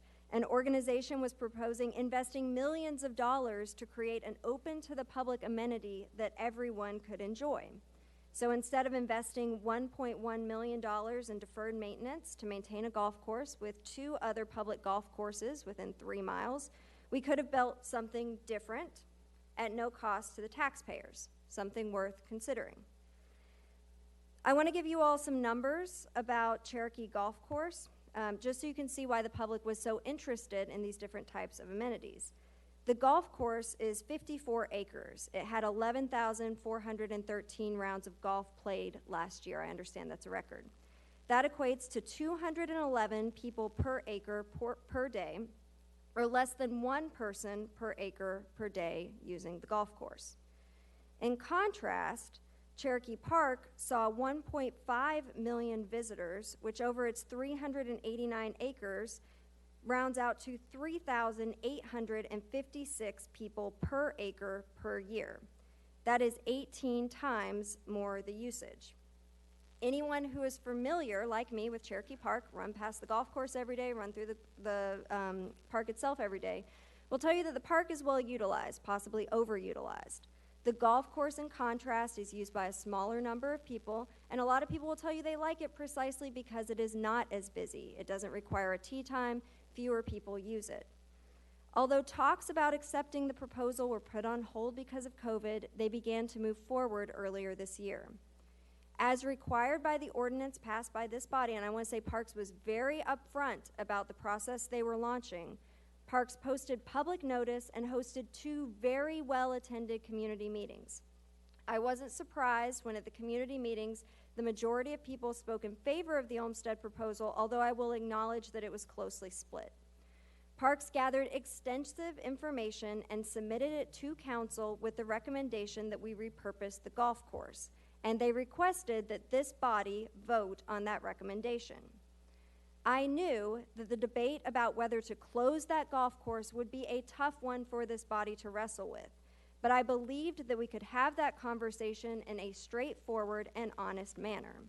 That is not what I feel has happened here. Instead, After the recommendation was prepared, this ordinance was filed, which halted that community engagement process and our ability to vote on the merits. It required a new RFP to be issued, which I'll be clear, if we'd done it at the outset, would have been fine. But this sort of procedural maneuvering that changes the rules after the public has become invested in a process and we have told them what the process is to make a decision is exactly what causes people to lose faith in government. So, I refuse to let the important, admittedly difficult conversation that the community has invested in be halted tonight. That's why I'm asking any community group that has an idea for how we could use the 50 acres that is Cherokee Golf Course to respond to the new RFP that Parks will have to issue under this ordinance. The RFP should be issued next week.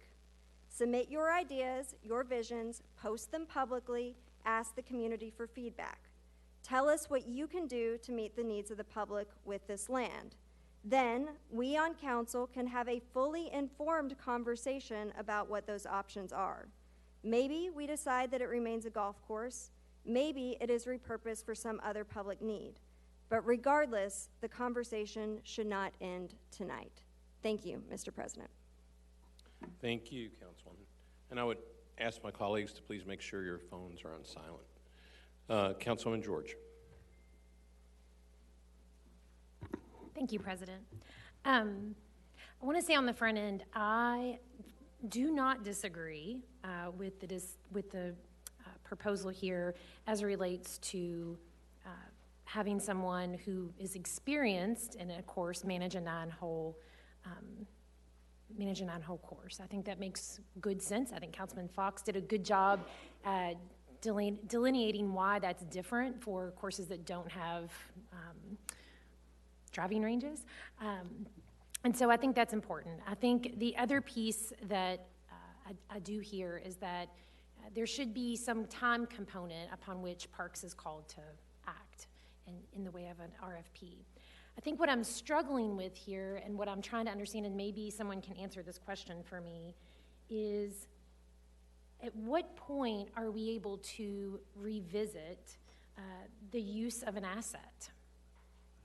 And I say this as someone who has vocalized concerns about the allocation that we just made for Iroquois tennis courts that was done so with very little feedback, if any, really, from the community. Those courts are currently not being utilized for tennis. They are being utilized, though, in the community, and there's not been that process. And so if someone could help me understand what is our threshold or what is our process for revisiting use of any public asset.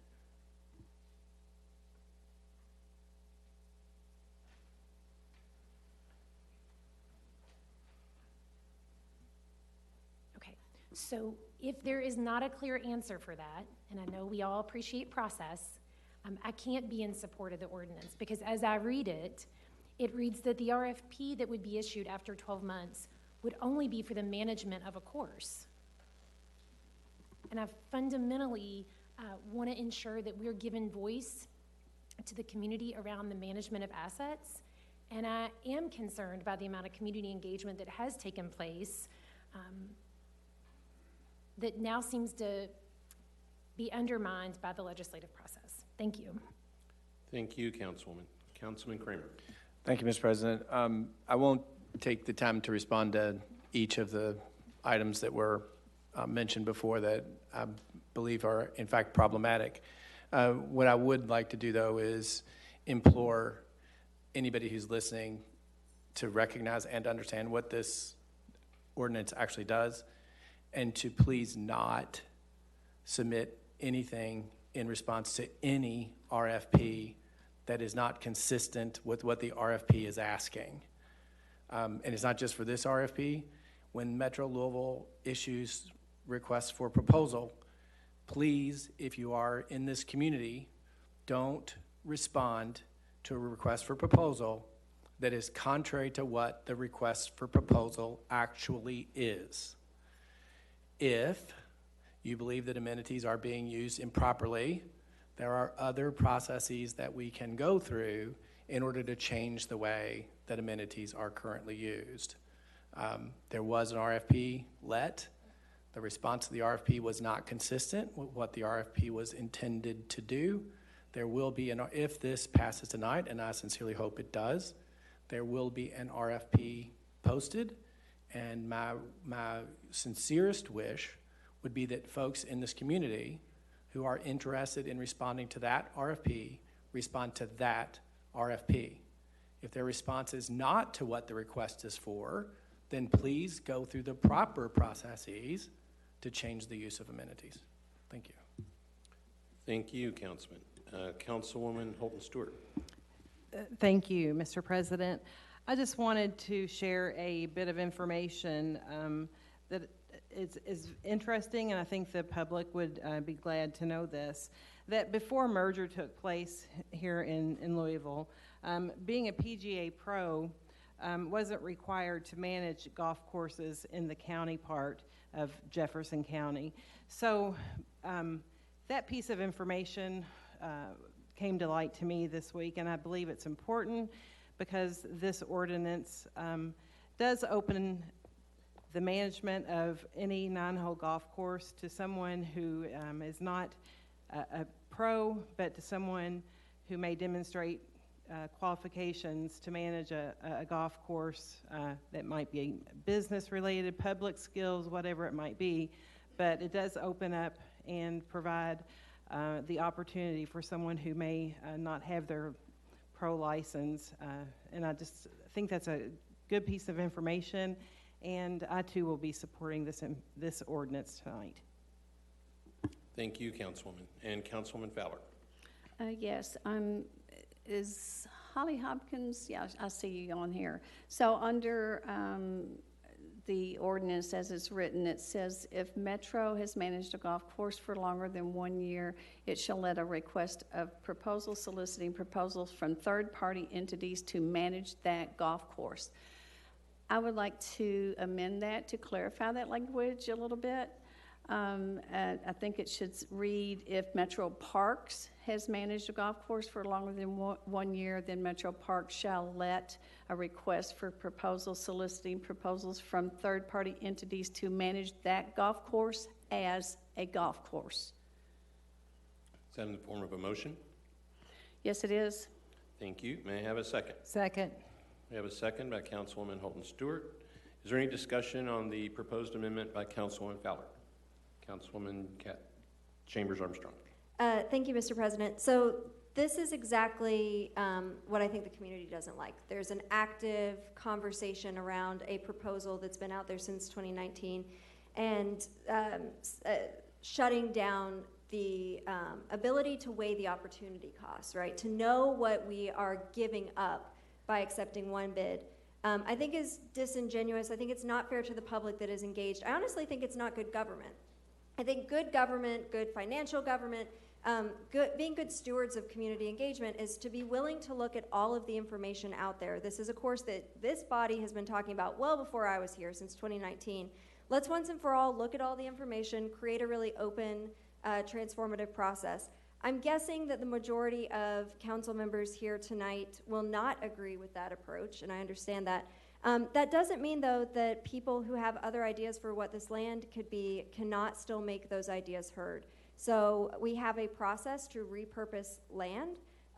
It is in the ordinance. We have the ability to look at other uses of this land. So I would say, please, if you have other ideas of how this land could be used, we have started the conversation about it. I think we need to carry it through to its conclusion. Thank you, Mr. President. Thank you, Councilwoman. Councilman Fox. Thank you, Mr. President. It was said earlier this is a difficult vote. Not for me. Pretty simple. Oldest golf course west of the Alleghenies, and we want to even entertain taking a wrecking ball to it. And I just think that's ludicrous, quite frankly. To the bones of the ordinance, and I said this in committee, Councilwoman referenced it just minutes ago. If you don't have a driving range, you don't need a golf pro. Golf pros teach golf. they grow the game, they do some very valuable things. But essentially, running a pro shop is running a small business, which is something that the vast majority of us want to see grow and want to see thrive in this community. And I think this ordinance speaks to the heart of growing a small business at these places that would otherwise be left to die on the vine. Now again, this is one of the oldest golf courses in America. And when you look, that's the difficult vote. If that were the vote, yeah, it would be hard. But this one, to me, pretty simple. I hope my colleagues feel as well. Thank you, Mr. President. Thank you, Councilman. Councilwoman Fowler. Yes, I just would like to speak after we vote on my amendment. Thank you. Is there any other discussion on the proposed amendment by Councilwoman Fowler? Hearing none, all in favor say aye. Aye. Aye. All opposed? Thank you. The ayes have it. The amended ordinances before us. Councilman Fowler. So I just, one thing that I left out is the profitability of Cherokee Golf Course. Last year, it turned a profit. This year, as of April 30th, that's the numbers that I have on hand. It is making a profit. You know, and one of only 4 of our golf courses, as a matter of fact, that is making a profit. So, you know, I just don't see a reason that we should try to close it without giving it an opportunity to be ran by a manager or a golf pro, whichever one. I really appreciate your support. Thank you. Is there any further discussion on the amended ordinance? Councilwoman Chambers Armstrong. I recognize I'm not going to win any votes, but I can't let information for the sake of the public go without full context. Cherokee last year, for the first time in the past 10 years, showed a profit. That was because the cost of running it, the people, the cost of employing those people were accounted for by other departments, and those people were loaned to Cherokee Golf Course. I acknowledge that we probably don't have a full accounting of what the financials at Cherokee are. That's exactly why we need to have a real process on the substance. That's why we should have considered the ordinance to repurpose on the substance. That's why we should have an open RFP process that lets all of the people that have ideas come forward. Honestly, I don't know what people are afraid of, really. I mean, what's so scary about seeing what all the ideas out there are, weighing those ideas and seeing how they compare against each other? Maybe we decide it's best as a golf course, maybe we decide it's not, but I really don't understand what we're afraid of when it comes to considering all of the information. I think we're doing a disservice to the public that we have asked to give their time, their energy, and their emotion to come weigh in on a conversation. So for those reasons, I'm going to be a no vote tonight. Thank you, Mr. President. Thank you, Councilwoman. Is there any further discussion? Hearing none, this is an ordinance requiring a roll call vote. Madam Clerk, would you please open the roll?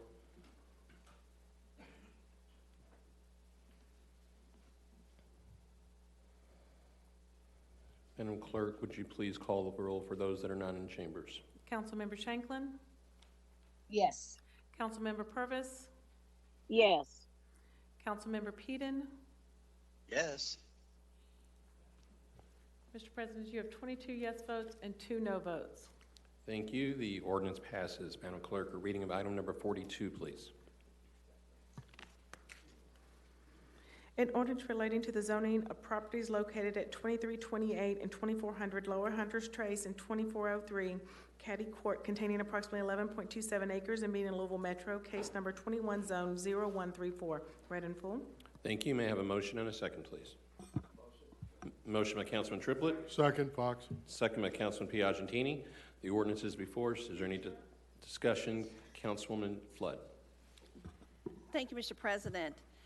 This currently is used, or was used as for an agricultural use. The change in zoning is to allow 184 multifamily units with 7 3-story buildings.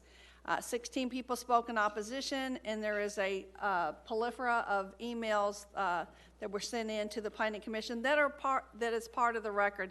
It's a very thick record. Some of the questions that the Planning Commission brought up was the density, the idea of the 3-story buildings, the distance to Tark Bus Stop, which is all the way out to Dixie Highway, and some of the concerns were the sidewalks that are only 3 foot wide from this location out to Dixie Highway, and at best those are overgrown and probably in really poor use. And according to the record, Public Works was asked about the sidewalks down Lower Hunters Trace, and they said that they currently do not have plans for that, but that is something they will be considering in the future. This is in Councilman Dr. Blackwell's district. The vote for committee came out 4-2. There was an amendment by substitution that was also along the lines of 4-2 that failed. So at this time, I would like to recognize Councilman Dr. Blackwell, please. Thank you, Councilwoman. Councilman Dr. President Blackwell. Thank you, Mr. President. So this was, well, first of all, I'll say this is a tough zoning case for the council person in this district. You know, you represent both. You represent the person who is selling the land, who's been a constituent in District 12 for a long time, and you represent the folks in the neighborhood that surround it. And so it is a tough place to be. Listened a lot to the arguments both ways. And ultimately, I was at the meeting. We petitioned. We had a lot of folks that were concerned about this and wanted to have input. We did the meeting after ours and at the Southwest Government Center.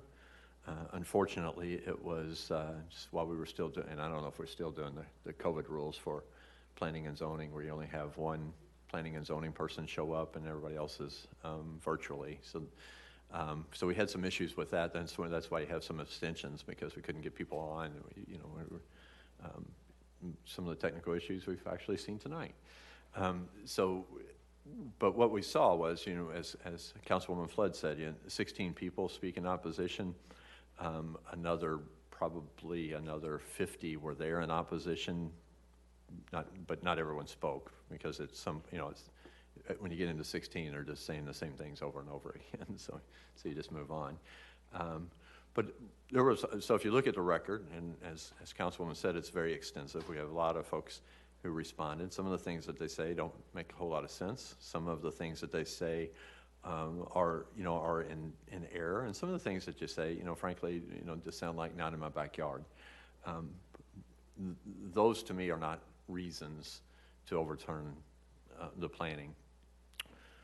What is a reason, though, however, and you can, the second, if you look on your the items today, and the finding of fact is the second, your second click. The first one is the original, and the second one is the what I'm going to propose tonight as finding of fact. Really looks at several things, and I think what I would consider to be the legitimate concerns are the reasons that two of the folks voted against it at the planning meeting. One is the density, and so while it does fit the amount that you can have, I'm not sure that it's a great idea for us to suggest that if it fits, therefore it works. So if you can put density here, therefore you should put density here, and that's what we have here. We got a small plot next to a school that's been used for farms for as long as I've lived out in South End all my life. It's been a farm as far as I know all my life. There was some proposals to try to keep it that way. It didn't work out. I understand we need to move on,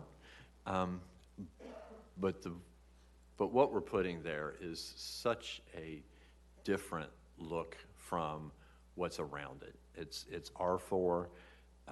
It's single family homes.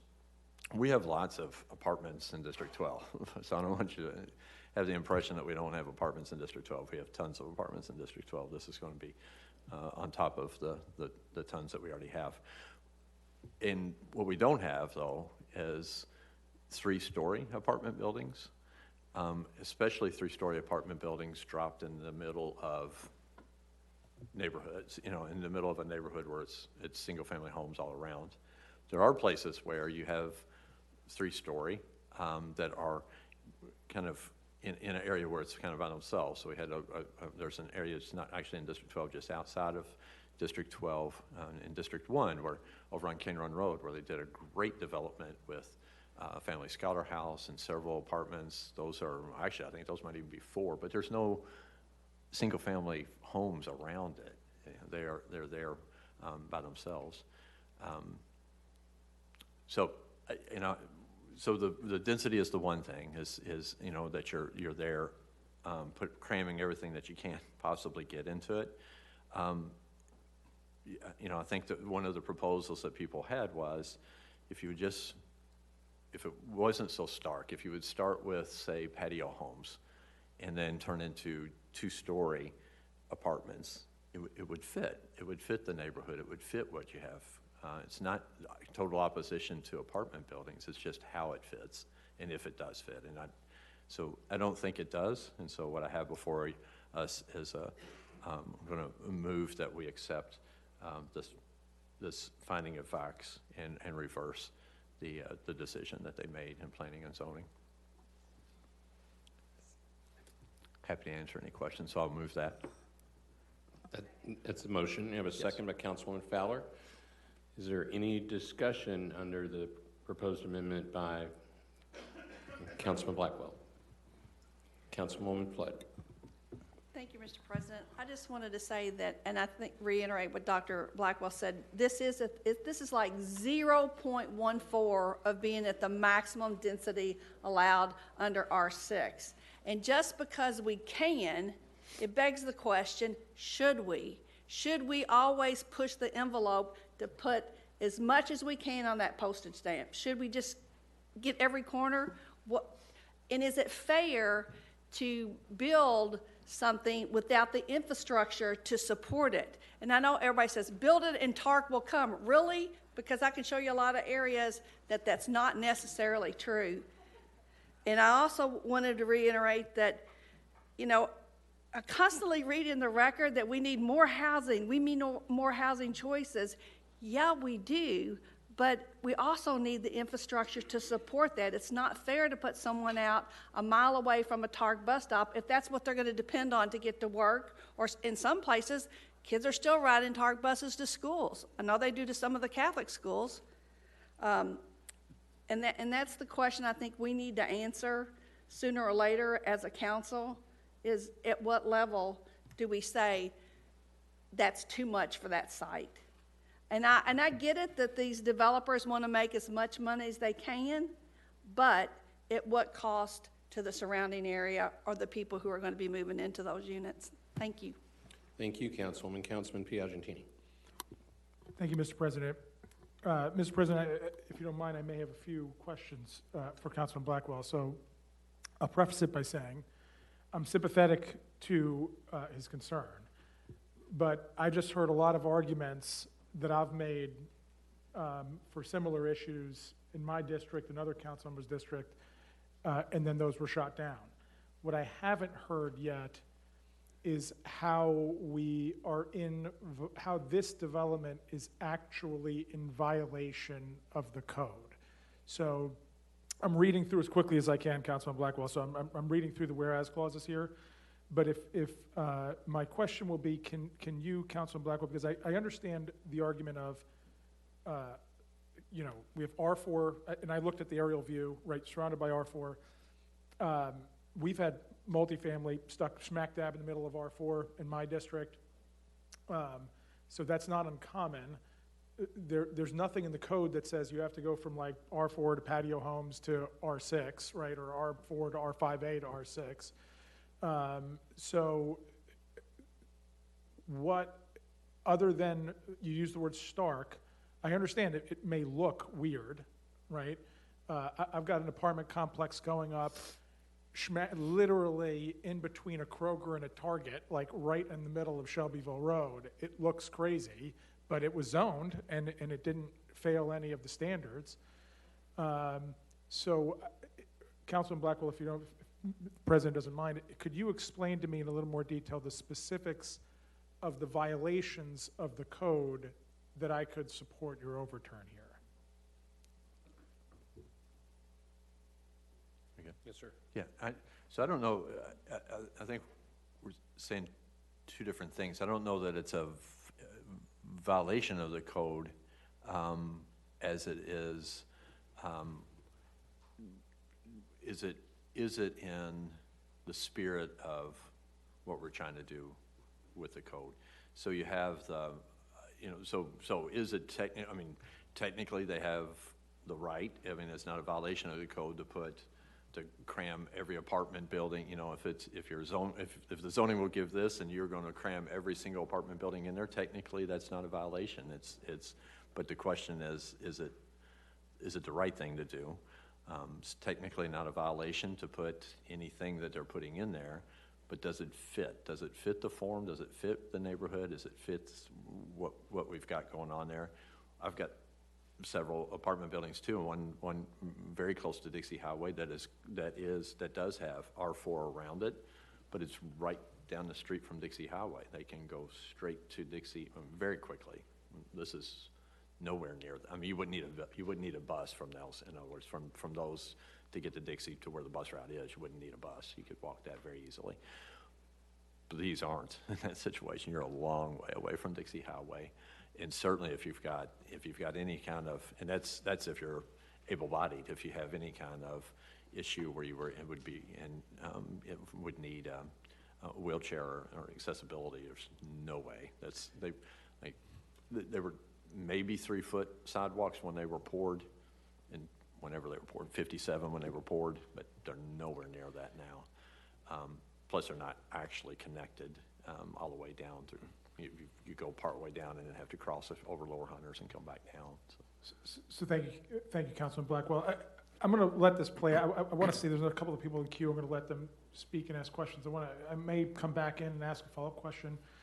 I will say, I have I think I talked about this during the MRDI debate. First of all, during that debate, that was a mixed residential, so it was 3-story apartments going in right amidst single-family homes in the literal middle of nowhere, completely surrounded by a combination of agricultural and single-family homes, further away than however close you think this is to Dixie Highway, further, right? And then as far as connectivity is concerned, again, I think I talked about it there.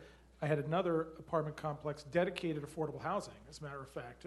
I forget the percentage, AMI, but it was dedicated affordable housing, not just percentage, for the whole complex. And the city never even connected. It was close to Shelbyville Road, sight distance, but never actually put a sidewalk. And I put it, I took my own CIF money and insisted on putting a sidewalk in because we had people wheeling a chair down the road. So, but they still built it, right? And so I'm sympathetic. Don't know where I am on this yet, but because I understand your point about the intent. The only overturn that I've done, it wasn't, even the people that voted for it acknowledged they were violating, a sub-area plan. Like there was something I could point to and say you're violating it. It wasn't the spirit, it was the actual written letter. So I'll see what my other colleagues think about this, but I appreciate your concern. I share them. I just want to make sure we're applying these concerns and applying these rules across the whole county. Sure. And I would say, when you mentioned the other cases that you brought up, I will also point out that I have now, I don't necessarily want to be on record. I want to make sure that that's not true. And my recollection is, I don't remember everything entirely correct from the time I started on the council, but I believe this is the first time I've ever asked to overturn. So it's not just to say that my history is not in my backyard. No. Well said. Thank you. Thank you, Mr. President. Thank you, Councilman. Councilman Hollander. Thank you, Mr. President. I just want to explain why I voted against this amendment in committee and why I'm going to vote against it tonight. I also want to just note, because I don't think it was made clear in the introduction, that this was approved not this amendment. The rezoning was approved by the Planning Commission 6-2, and this amendment was rejected by the Planning and Zoning Committee 4-2. I'll also say that I read the entire record and I watched the entire public hearing, and it was difficult to watch. You're right, Councilman Blackwell. All the people standing in the room and then coming up to a microphone and speaking. I read all the public comments. And I really would encourage everybody to read all those public comments, because I think it is indicative of some of what, and Councilman Blackwell has said, many of those comments didn't make much sense. I think they were frankly a little worse than not making sense. But here's why I'm against this amendment. First of all, I do think we need more housing in this community. I think all of the evidence is that we need more housing in the community. And I don't see how we're going to solve our need for housing by turning down housing proposals. I've heard, well, there are other places that are not completely full. That may well be true, but again, I just don't understand, and no one has explained to me how we can solve the need for more housing by saying we're going to turn down housing proposals. I'd also comment, there's been a lot of discussion, certainly in James Peden's district, and I think in Councilman Piagentini's district, about not putting apartments where the infrastructure and the roads are not adequate. The Public Works representative on the Planning Commission made a very good point here. This is on a primary collector. Lower Hunters Trace is a primary collector, and he made the point that's where you ought to put apartments. So some of the arguments that we have rejected for smaller roads don't really apply to this development. It's next to an elementary school. There's been some discussion whether that's good or bad. I personally think that's good. It's on a large vacant lot next to an elementary school on a primary collector. And finally, and this is the most important point for me, I support, this council supported, looking at the Land Development Code and where we have multifamily zoning possibilities in this community and how limited it currently is. And I hope we continue with that. I hope we continue to have more multifamily opportunities throughout the entire community.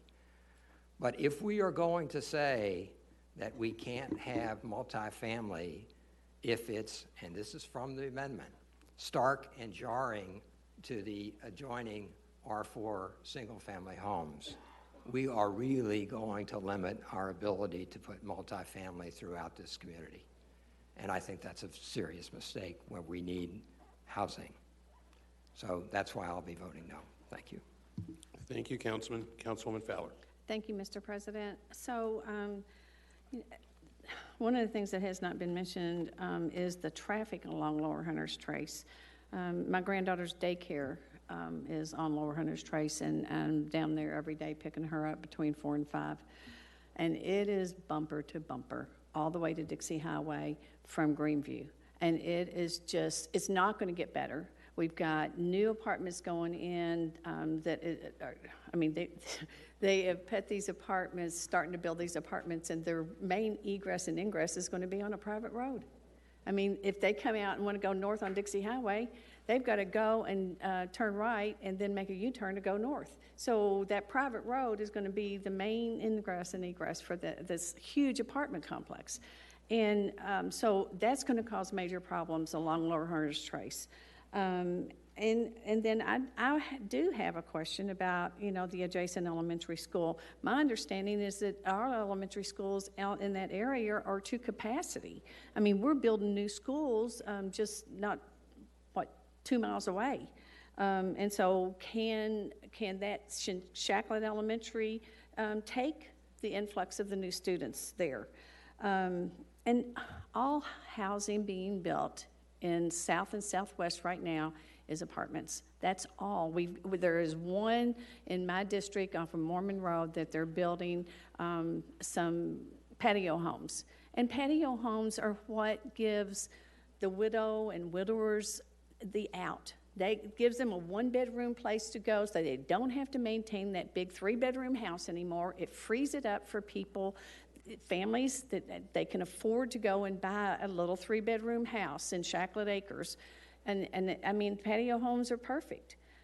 And I'm not saying we don't do any apartments. Let's just do some apartments and not all apartments. And the 3-story thing is just, I had that stuff down my throat on West Orrell because they got a CM zoning, and then they were able to take it to the limit of R7.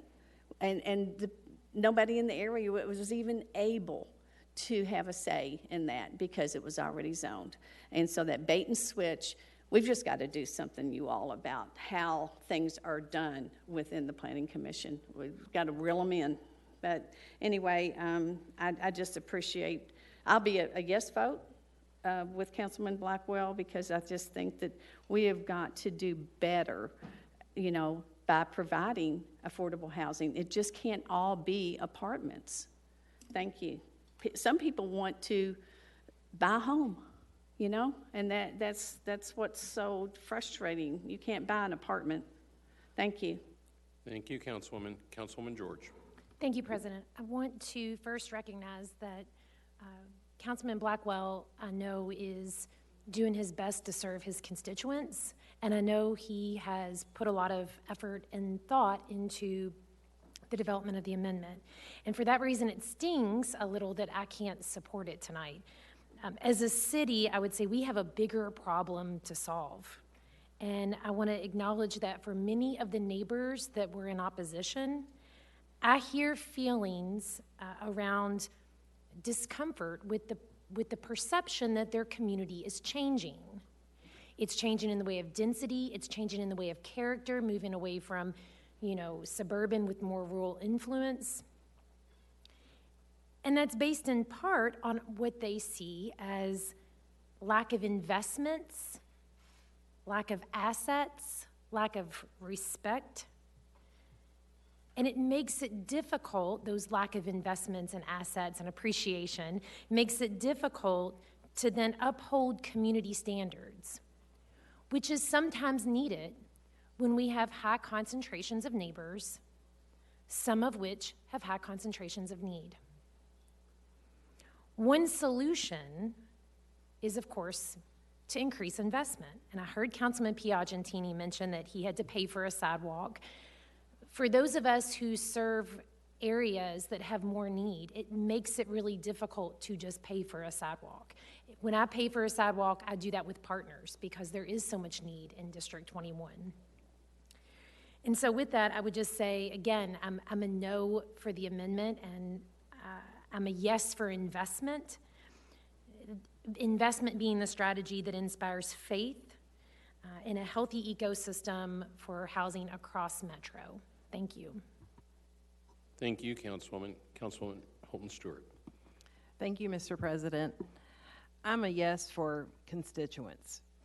And I, being a representative in District 25, want to say that I, too, have heard from so many people, whether it's by email or out in the neighborhood or out at a shopping center, whatever it might be, that this is a topic and a big concern for people who live off of Lower Hunter's Trace.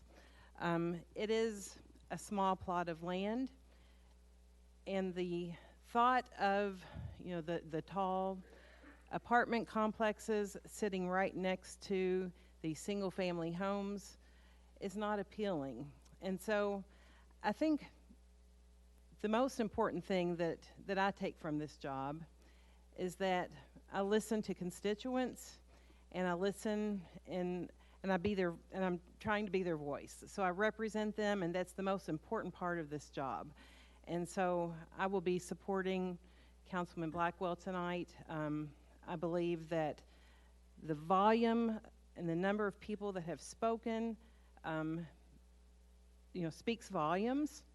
And it's not too often that we get this type of response in the South and Southwest area. So this is a project that we've definitely heard volumes of, from, and I want to support Councilman Blackwell tonight. So thank you. Thank you, Councilwoman. Councilman Kramer. Thank you, Mr. President. I don't know that I want to try and sway anybody's vote. To be honest, I completely understand where my colleague, where Councilman Blackwell's coming from. I will say that somewhere in the 20 years that I've been here, there's been a shift in the way that we talk about zoning, and I don't know why that is. I know when we were first elected, we were told unequivocally that this body sits not in determination of good development, but as judges over the planning process. And the question is, did the folks in planning and design do their job? Did they follow the process? Did they take into consideration the things they were supposed to take into consideration?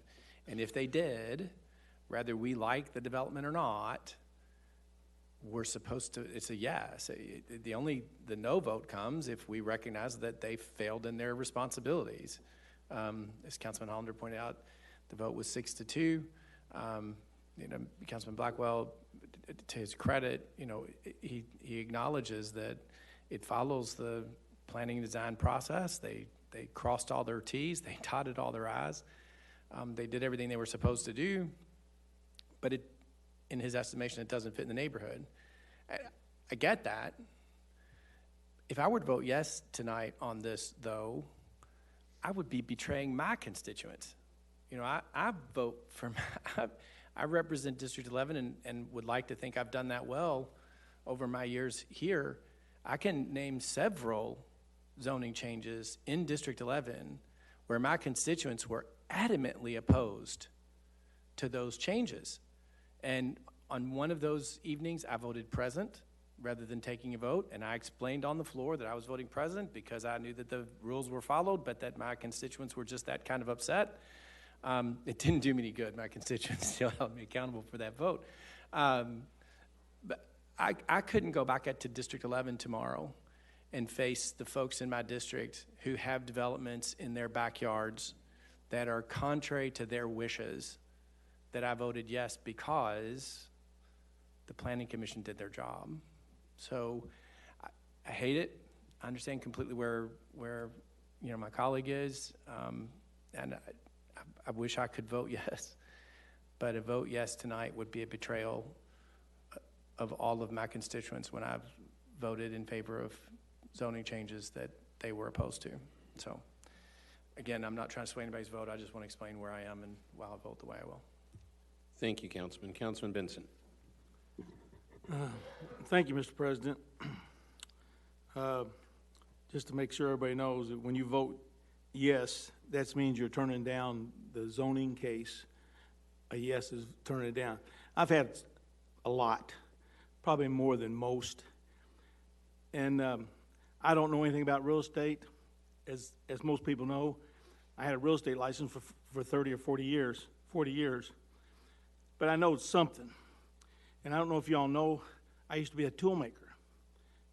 And I never built anything that doesn't work, and it's got to make sense. Just like when John Smith told Pocahontas, you know what, I think I'm going to build an Empire State Building. And Pocahontas says, how about some roads? How about a grocery store? How about something that makes sense?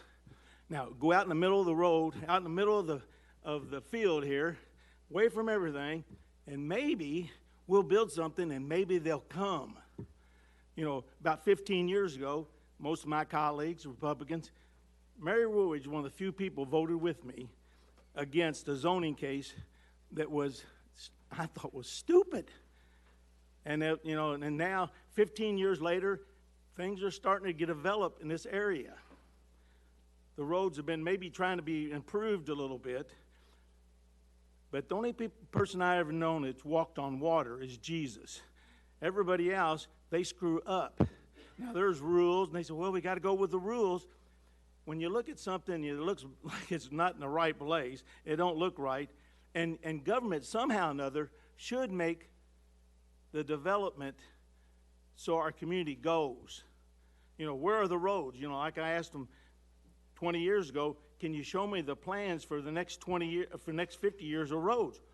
What? 50 years of roads? I said, yeah. Well, we don't have no money for that. I said, you got a pencil? You think you ought to sit down and look at the county and say, where should we develop?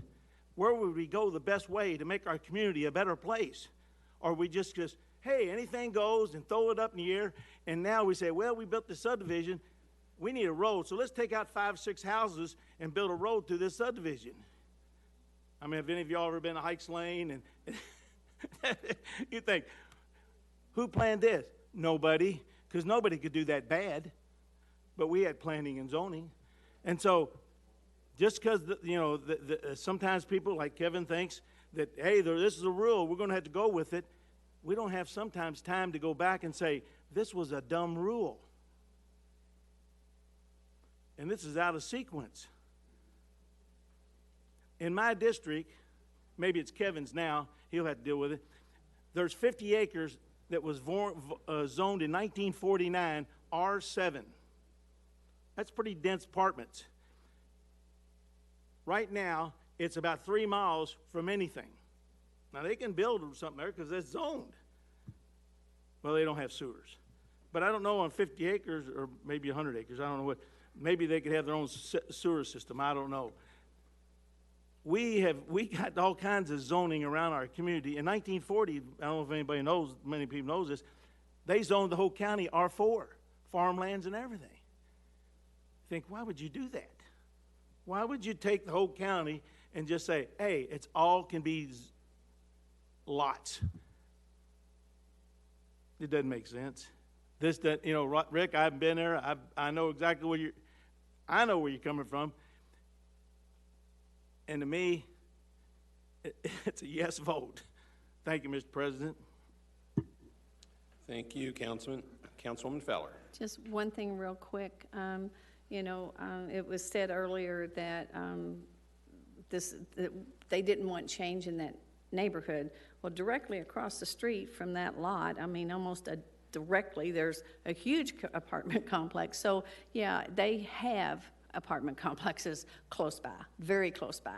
So it's not the change, it's the density. Thank you. Thank you, Councilwoman. Councilman Engel. Thank you, Mr. President. I guess I'm going to follow up with Councilman Kramer, who's, like me, have been advised and been part of this planning and zoning process in 2003.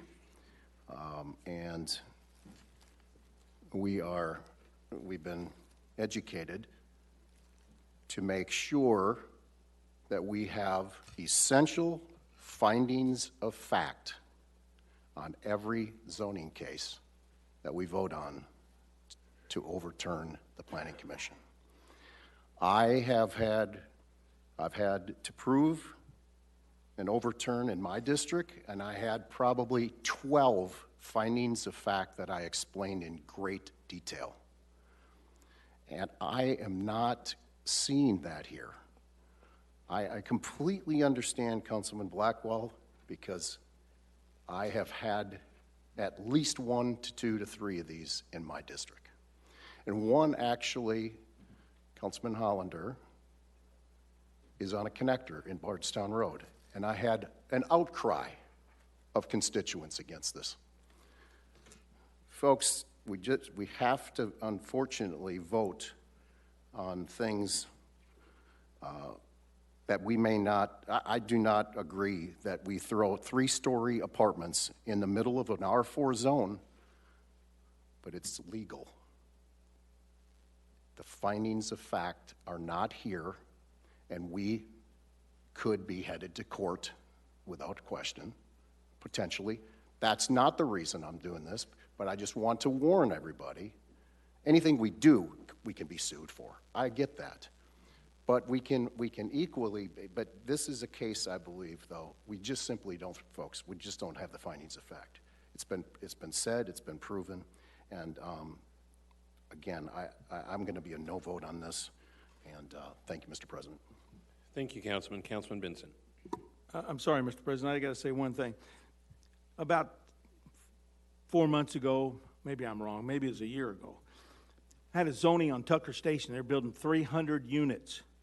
And I get to the planning and zoning hearing, and I look down, and I said, where's the turn lane? What turn lane? I said, you got 300 units, possibility of 600 cars. You don't think we're gonna have a problem with stacking? You know, you want this road now to be standing still? He said, well, somebody at planning and zoning said they don't need it. I said, what idiot decided that? I probably shouldn't have said that. But I like to know how they're thinking. And I said, this is crazy. This needs to be done now. This needs to have a turn lane.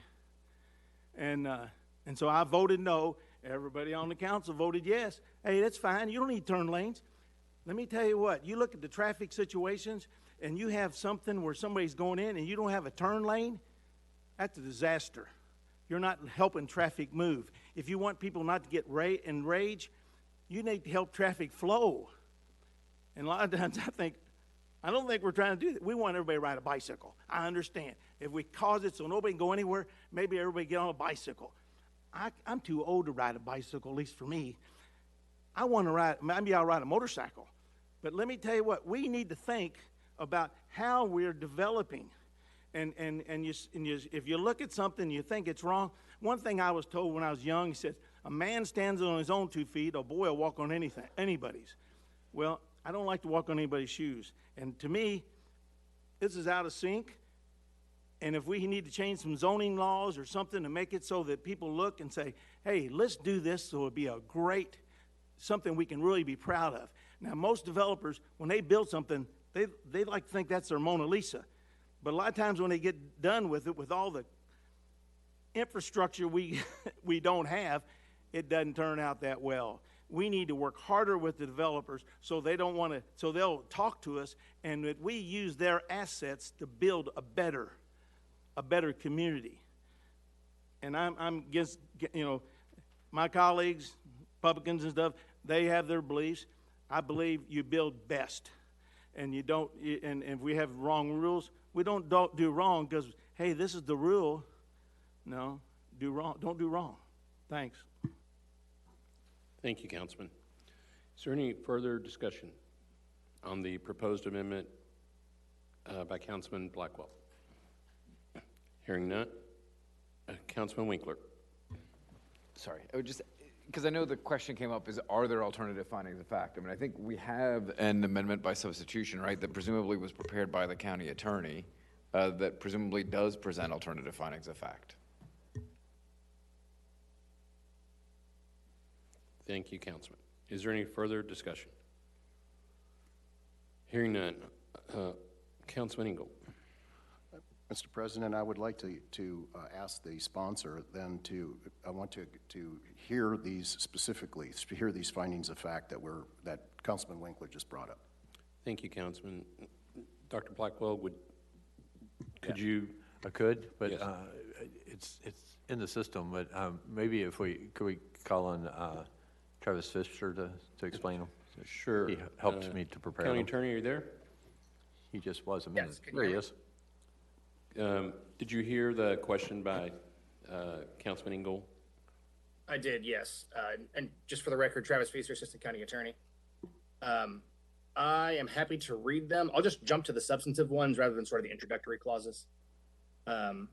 Whereas the council rejects the findings of the Planning Commission for the zoning change in case 21 zone 0134 and has made alternative findings of fact based on the Planning Commission's record that support maintaining the existing zoning of R4 residential single family and C1 commercial zoning designations. The next one's kind of duplicative, so I'll jump ahead one more. Whereas the proposal does not comply with Land Use and Development Goal 1, Community Forum, Subsection 7, because the site is roughly a mile away from Dixie Highway with primarily R4 zoned and used property located in between. And whereas the proposal does not comply with Land Use and Development Goal 1, Community Forum, Subsection 9, because this 3-story, highly dense, parentheses, 17.28 dwelling units per acre, just 0.14 dwelling units short of the R6 maximum, close parentheses, development is proposed to be dropped in the middle of an overwhelmingly R4 single-family zoned and developed area, creating a transition which would be stark and jarring rather than appropriate. And whereas the proposal does not comply with the Land Use and Development Goal 1, Mobility, Subsection 4, because the site is located roughly a mile off Dixie Highway, with primarily R4 zone and used property located in between. And whereas the proposal does not comply with Land Use and Development Goal 2, Mobility, Subsection 4, because While access to the site is via Lower Hunter's Trace, which is a primary collector, the property is flanked by significant stretches of R4 zoned and used property on either side, necessitating access to this much more dense development through significantly less dense areas. And whereas these concerns about density, building height, and appropriate transitions between properties were all raised by the commissioners who voted against recommending the proposed rezoning. Happy to answer any questions if there are some. Thank So, you. Mr. President. So, Councilman Black. yeah, so essentially, those points were all made by the commissioners that voted against, and so I guess this, it boils down to, I believe, and my constituents believe that they were the ones that had it right. Thank you. Did that answer your questions, Councilman Ingle? Can I'd like to follow up, please. Yeah. Yes. Thank you. Councilman Blackwell, you mentioned apartments. So I'm struggling with compatibility. I realize three-story towers are not in anybody's interest. In a lot of our districts, these are fairly new. I get that. But compatibility, is that a legitimate finding of fact here? I'd like to ask Travis Feaster if that's okay, Mr. President. Are we claiming compatibility here because of a three-story apartment a building because there's no other three-story apartment, because there's no apartments in this particular area? I'm asking a question. Thank you, Councilman Ingle. Mr. Feaster. So one of the whereas clauses does speak to the variation in building height and density compared to surrounding properties. So that's certainly within one of these clauses. I can't say for certain whether or not any action would certainly hold up in court or not, but we have had some similar findings and overturns in the past. Did that answer your question, Councilman? Sort of. I'm struggling with compatibility there. And then, the 1 mile from Dixie Highway, I guess this is the finding of fact is because there's no sidewalks. Is that essentially what we're arguing here as far as that finding of fact? Because we're on a collector road here, folks. That's what I was referring to before when they passed a three-story apartment, but on Bardstown Road. It is a collector road. That is essentially where these apartments probably should go. But is that the reason? Is that the other finding of fact because it's a mile from Dixie Highway and that's where the TARC is and there's no sidewalks? So just to clarify on the sidewalk note, there are some existing sidewalks, and finding element 10 requires the developer to connect the network where there are gaps between this site and Dixie Highway, or make a payment to Public Works for the fee in lieu if it is impossible to construct for whatever reason. So the sidewalks aren't specifically called out in these whereas clauses for that reason. It's more about the distance to the primary collector or to Dixie, and the just there's a lack of nearness to the site. A mile is certainly not the longest we've seen for apartments, but it's not the closest either. That's all I have for now, Mr. President. Thank you. Thank you, Councilman. And Councilman Peden. Hang on, I'm trying to get my video. There we go. So I say this every time we have a reasonably controversial zoning case. And that is, if you don't like three-story buildings, tomorrow is the day to start working on that. If you want specific distances to TARC routes, tomorrow is the day to start working on that. It's quite clear, it's never a zoning problem. And for you, and I'm talking all 26 of us, it's never a zoning problem for you until it's specific to your district.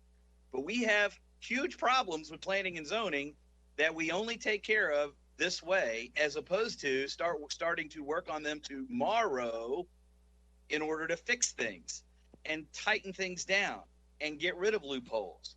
Because, we need to preserve trees, yet we continue to allow three-story barrack-style housing as opposed to build a taller building or fewer buildings, or or make it very clear that this is your max density but may not be the one that you're approved to get because it doesn't fit the area. All of these things can be codified, but we never get that far, and we continue to allow the discretion of the commission, the discretion of the builder. Stewart said every builder wants to build the Mona Lisa. Absolutely not. Every builder wants to be that guy that slaps up caricatures for $5 on the boardwalk. There's only a few neighborhoods that get the Mona Lisa. I mean, they want to just throw these things up as much as they can, hang on to them for maybe 5 years, and then flip them to someone. And we have to deal with that kind of stuff. But the time to work on that starts tomorrow with all of us in a little work group trying to get it done. I'll be voting yes because philosophically it's a problem and I know we need to deal with it. But I'm saying we as a group, and I got 6 months left, have to fix some of this stuff before we go. Thank you.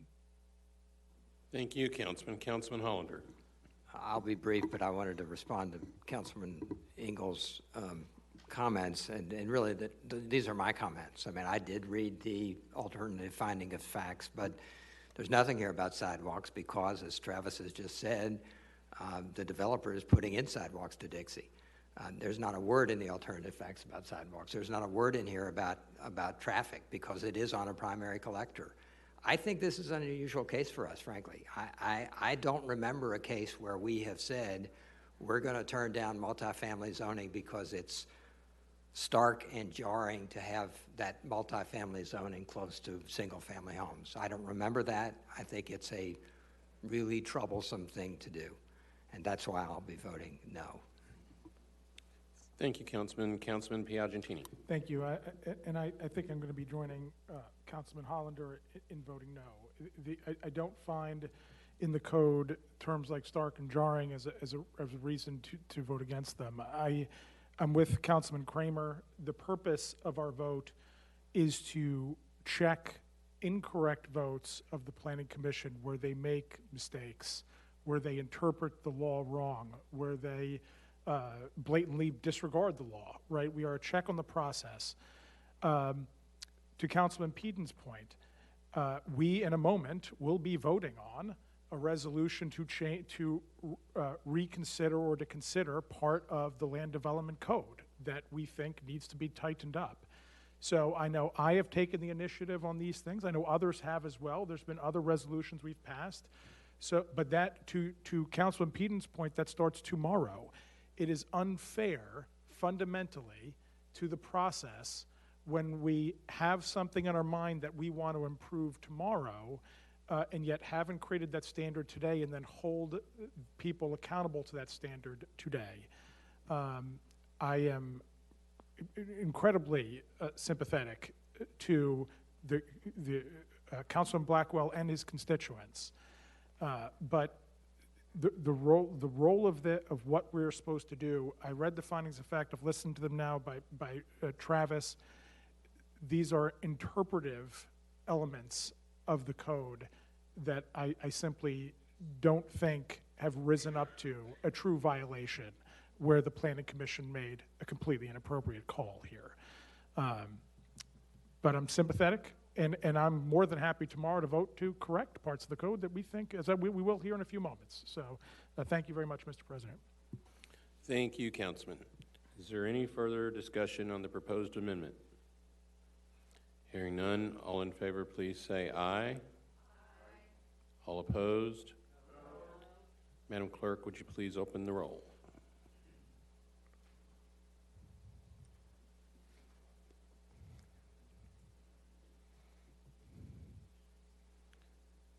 Madam Clerk, would you please call the roll for those that are not in chambers? Councilmember Shanklin? No. Councilwoman Shanklin, you have to turn your camera on. Oh, I'm sorry.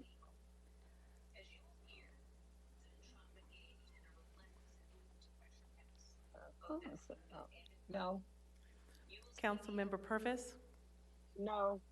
Councilmember Pedon? Yes. Mr. President, you have 7 yes votes and 17 no votes. Thank you. The amendment fails. Councilwoman Flood. Thank you, Mr. President. At this time, I've been advised by the county attorney we had some binding elements that were left on the table, so I'd like to offer a few binding elements. Binding element number 12 will read, developer shall install 9 evergreen trees in addition to what was shown at the Planning Commission public hearing between proposed building number 2 and the adjacent parking spaces as shown on the plan and Lower Hunters Trace as part of the landscaping for the site. And I move that amendment. Second. We have a second by Councilman Engel. Is there any discussion? Councilwoman Fowler, sorry.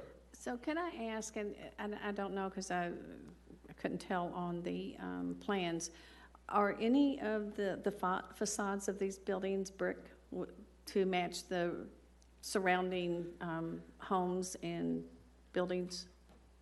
Is that to Councilman Blackwell? Yeah. Anybody that can answer it?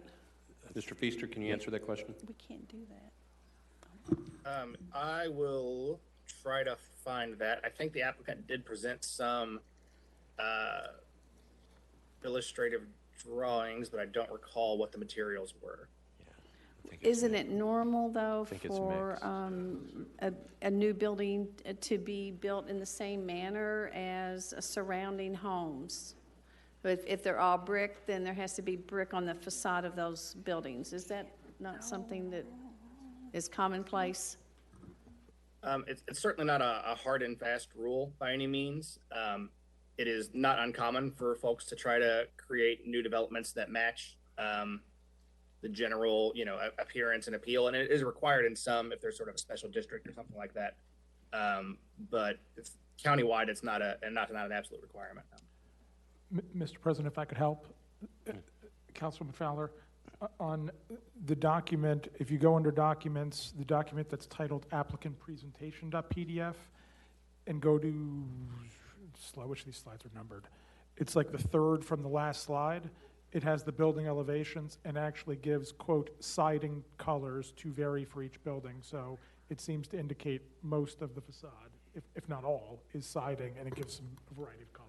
So is there, and I don't know, it's not in my district, but is that something that Councilman Blackwell would like to put in as a binding element, that part of the facades of those the buildings would have brick, so that it's just not all siding? Councilman Blackwell? I'm not sure we can at this point with where we are in the process. That's unfortunate. We can't. Okay, thank you, Councilwoman. Councilman Kramer. I think Councilman Blackwell may have just responded to my question. I believe when we add bounding elements, typically the developer has agreed to the bounding element before we put it into the codification. Is that true? And in this case, specifically the trees, the developer has already agreed. We're not surprising him with this. These were given to us by Travis Feaster, the county attorney, so I know that he's already got those okay. The only problem is going to be when we come to the next binding element that we need to add, because there's actually 2 competing binding elements, but I'll have to ask him which one they agreed to. Okay, that was I just want to clarify that typically with binding elements, the developer is on board. Thank you. And Travis can correct me if I'm wrong here, but normally when we do something that could impact the cost of the development, I believe that it has to have an agreement, or we run a high risk of being a foul. Is that correct, Travis? Yes, that's generally correct. Anything that requires, anything beyond a nominal expenditure of funds, and shifting from siding to brick is probably a pretty substantial financial shift. And also, it's extremely difficult to have sort of conversations about possible binding elements in the middle of a live meeting, obviously. Thank you. Councilman Peden.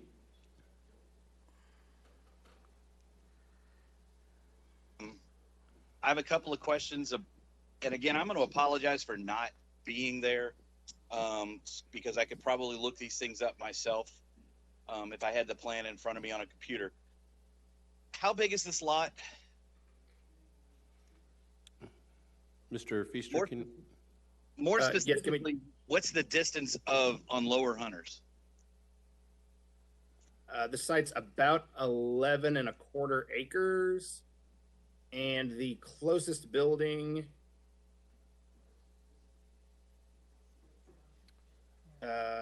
let's see, there's a 40-foot right-of-way dedication, but they're doing a partial expansion of a turn lane. Looks like the closest building is 65 foot to center of right-of-way.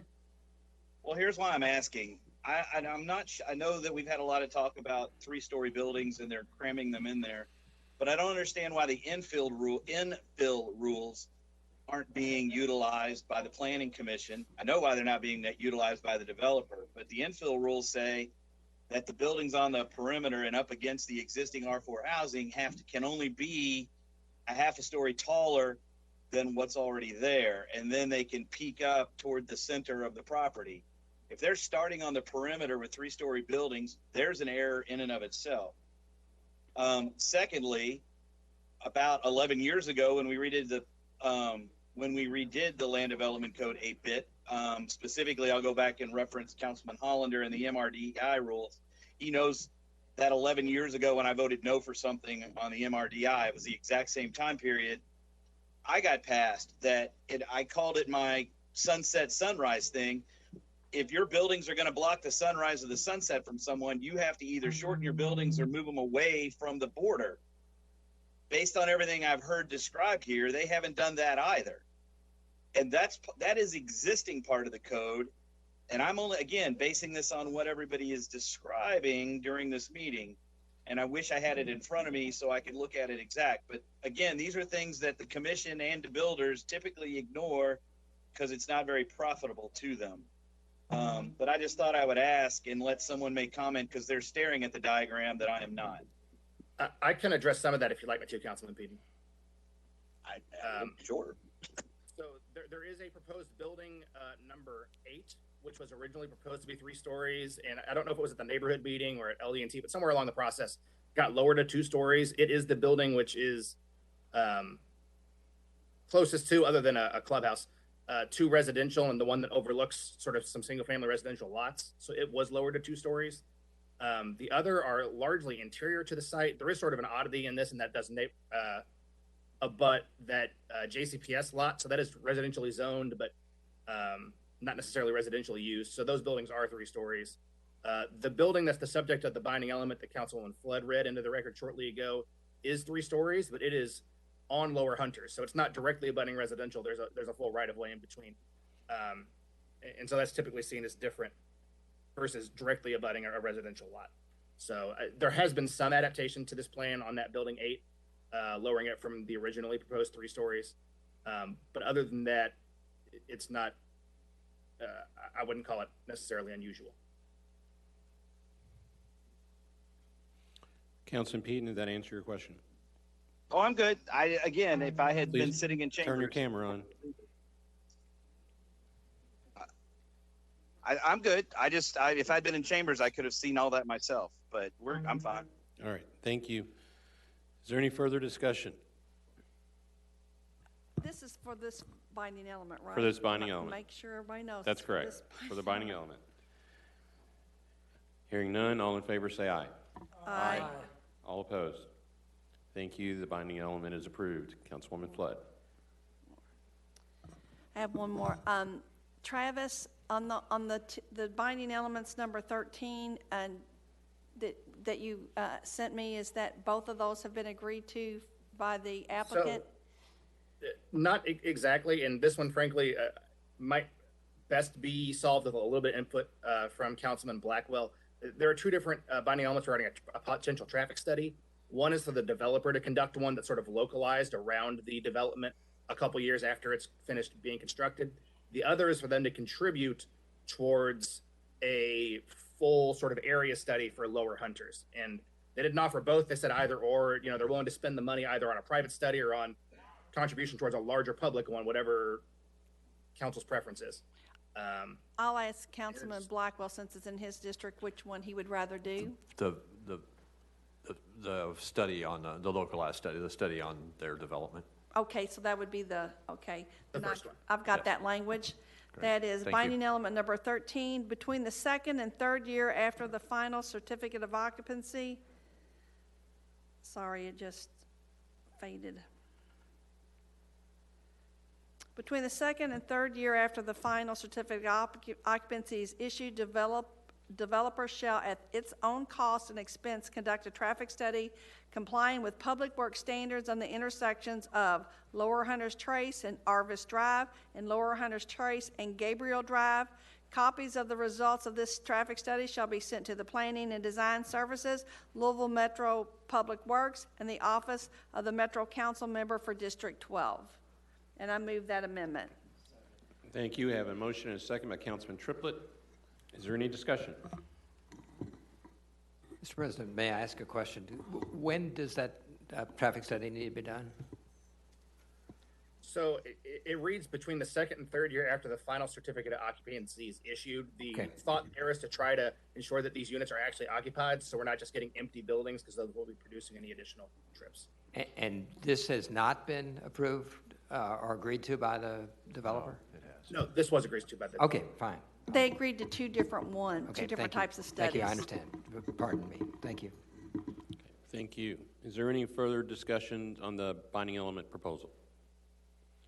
Hearing none, all in favor, please say aye. Aye. Aye. Opposed? Binding element is approved. Councilwoman Flood. I think we're finished. All right. The ordinance is now before us. Is there any further? The amended ordinance is now before us. Is there any discussion? Hearing none, Madam Clerk, please open the roll for voting. Will you change the screen for us? You already did it. Thanks. Madam Clerk, please call the virtual attendees. Councilmember Shanklin? Yes. Councilwoman Shanklin, you need to turn your camera on, please.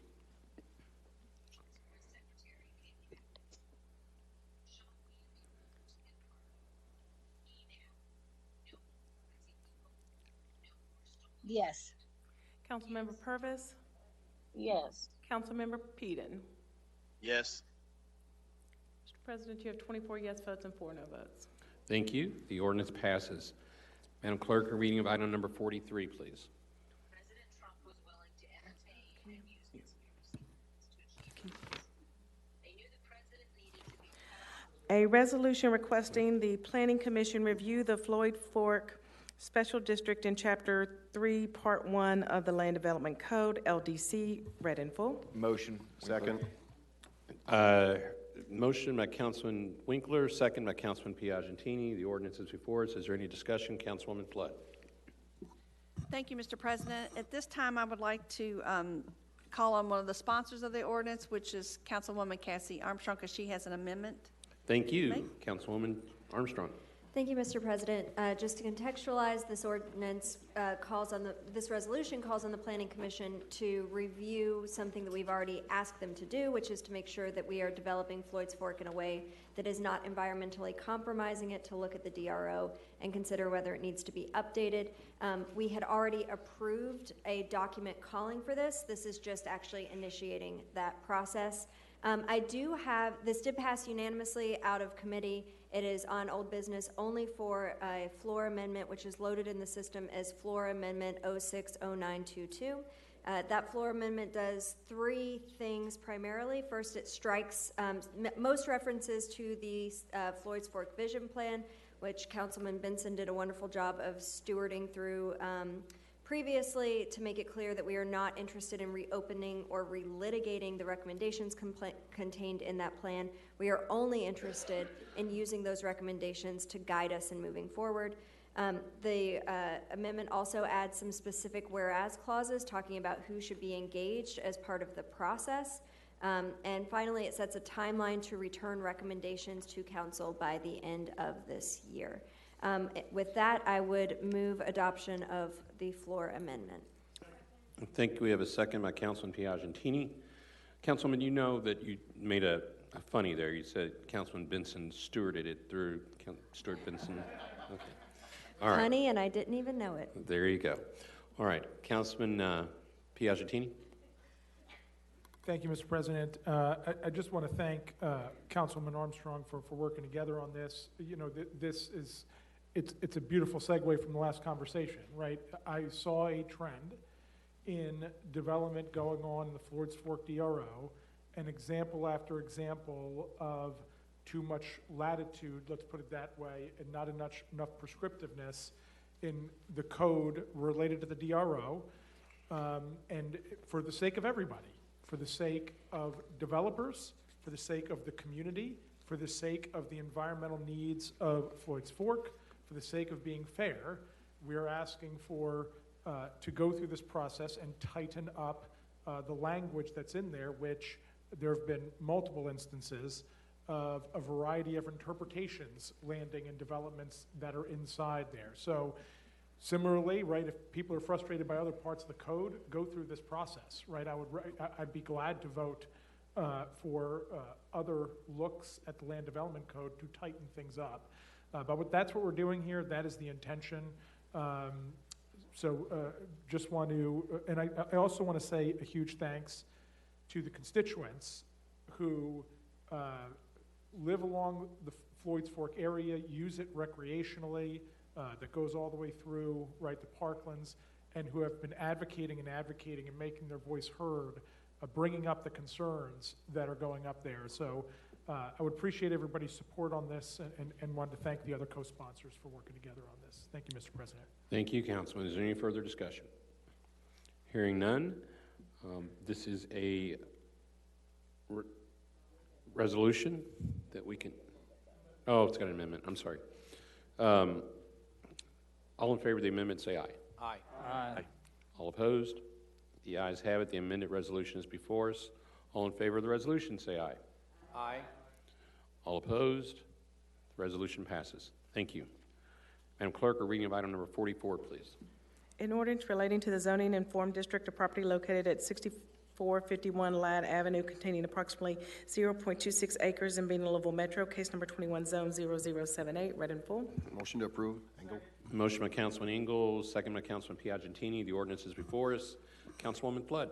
Thank you, Mr. President. The proposal is for two single-story warehouses on 4.86 acres. The area to be rezoned involves only a small portion of the site to provide access to the warehouses. Binding element number 7 states that no idling of trucks within 200 feet of single-family residences and no overnight idling. And binding element number 8 stipulates the applicant is to coordinate with Metro Public Works to determine what type and where traffic signs can be placed to deter truck traffic from accessing Eureka Avenue. And the applicant will be responsible for incurring the cost for the signs and the sign installation once the sign plan is approved. Thank you. That was just important for the public to know that there were binding elements to protect those from idling of trucks. Thank you very much. Thank you.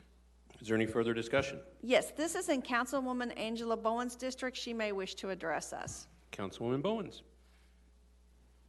Yes. As I was stating that, thank you, President James. Sorry. As I was stating that this is all for not a busy intersection. It's mostly like, so it will benefit District 1 to the best benefit. So, and I haven't had anyone call me or say anything about this that I know of or have emailed me. So, thank you. Okay, thank you. Any further discussion? Hearing none, this is an ordinance that requires a roll call vote. Madam Clerk, please open the roll. 1 second, I'm getting there.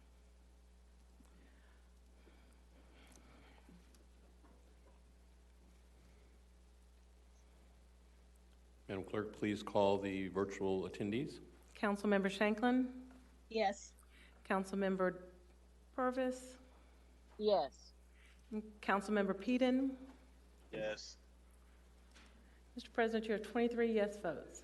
Thank you. The ordinance passes. Madam Clerk, a reading of item number 45, please. A resolution approving the granting of local incentives to Mitchell's Distillery LLC and any subsequent assignees or approved affiliates thereof pursuant to KRS Chapter 154, Subchapter 32, read in full. Thank you. May I have a motion? Motion by Councilman Piagentini, second by Councilman Reed. The ordinance is before us. Is there any discussion? Councilwoman Dorsey.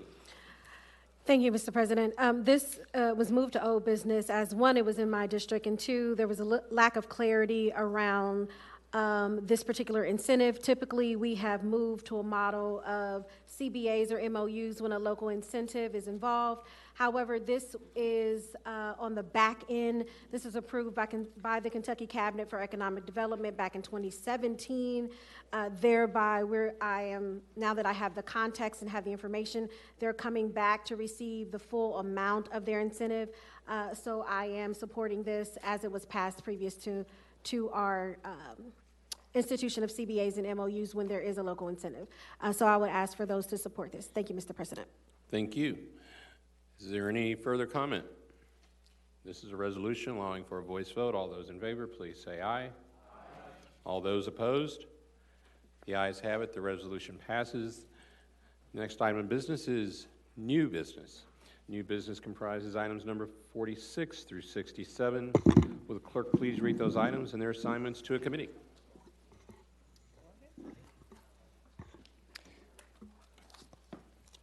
The following legislation was assigned to Appropriations Committee. Item 46, an ordinance appropriating $8,800 from District 21 Neighborhood Development Funds through Public Works to integrate services incorporated for the landscape maintenance at the South 3rd Street and Southern Parkway Interchange Ramp. Item 47, an ordinance appropriating $5,000 from Neighborhood Development Funds in the following manner. $5,000 from District 21 to develop Louisville for Southwest Dream Team to print South Point signage area Marriott Courts.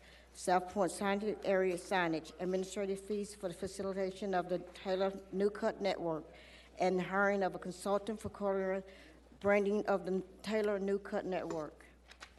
Item 48, an ordinance appropriating $10,000 from District 2 Neighborhood Development Funds through the Office of Management and Budget to the Boys and Girls Club Incorporated for Reading, Art, Cooking, Gardening, Torch, and Youth of the Month Club program as Newburgh Club. Item 49, an ordinance appropriating $8,000 from Neighborhood Development Funds in the funding manner, $6,000 from District 21, $2,000 from District 15 to develop Louisville for the Center for Neighborhoods Paints Projects on Taylor Boulevard. The following legislation was assigned to the Budget Committee. Item 50, an ordinance relating to the fiscal year 2022-2023 operating budget for the Louisville-Jefferson County Metro Government, including appropriations and authorizations for operations, maintenance, support, and function of the government and its various offices, departments, commissions, institutions, agencies, and other Metro-supported activities body. Item 51, an ordinance relating to the fiscal year 2022-2023 capital budget for the Louisville-Jefferson County Metro Government, including appropriations and authorizations of funds for general construction, maintenance, repair, and improvement of the facilities and assets of the government of Louisville-Jefferson County and other Louisville Metro supported activities. The following legislation was assigned to the Community Affairs, Housing, Health, and Education Committee. Item 52, a resolution honoring Augusta Y. Thomas by dedicating the corner of Chester Trail and Adams Avenue as Augusta Y. Thomas Way in her honor. Item 53, a resolution calling on Kentucky legislators to pass a measure eliminating the sales and use tax on feminine hygiene products. Item 54, a resolution calling on Kentucky legislators to pass a measure eliminating the sales and use tax for diapers. The following legislation was assigned to the Labor and Economic Development Committee. Item 55, a resolution approving the granting of the local incentives to distribute spirits, Epic City, LLC, and any subsequent assignments are approved affiliates thereof pursuant to KRS Chapter 154, Subchapter 32. The following legislation was assigned to the Parks and Sustainability Committee. Item 56, an ordinance amending Chapter 42 to the Louisville Metro Code of Ordinance regarding use of the Metro-owned parks. The following legislation was assigned to the Planning and Zoning Committee. Item 55, an ordinance relating to the zoning and the properties located at 3323 and 3325 Fraser Hill Road, containing approximately 15.22 acres and being in Louisville Metro, case number 21, zone 0102. Item 58, an ordinance relating to the zoning in the district of the revised detailed district development plan for properties located at 3200 and 3201 Dupin Drive and 5400 Minor Lane, containing approximately 2.63 acres and being in Louisville Metro, case number 21, zone 0162.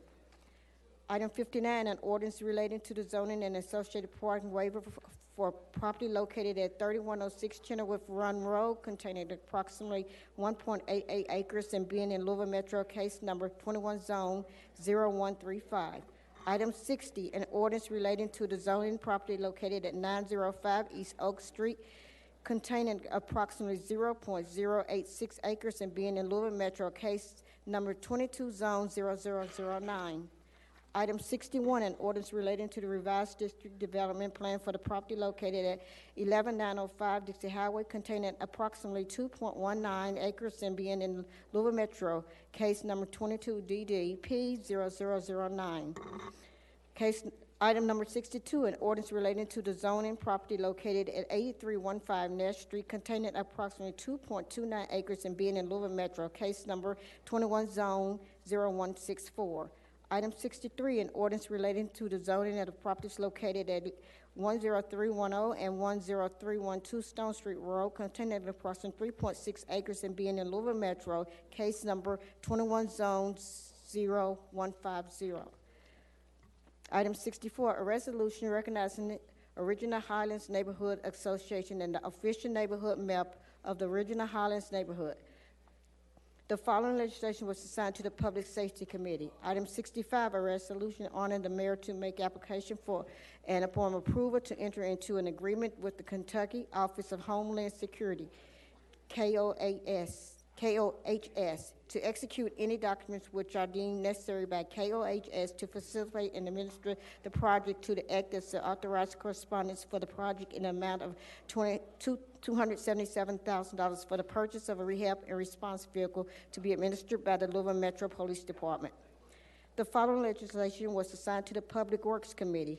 Item 66, an ordinance amending the Louisville-Jefferson County Metro Government Code of Ordinance, Chapter 119, regarding the registration of the rental housing to include and assign the Director of Louisville Metro Codes and Regulations or designated for the administration and enforcement duties regarding the registry of rental housing units. Item 67, an ordinance amending the Louisville Metro Code of Ordinance, Section 50.57, to define condominiums in the Comprehensive Stormwater Drainage Authority. Ready in full? Thank you, Madam Clerk. Next, we have announcements. Do any council members have any announcements? No? Well, that concludes our meeting. Our next council meeting is Thursday, June the 23rd, 2022 at 6 p.m.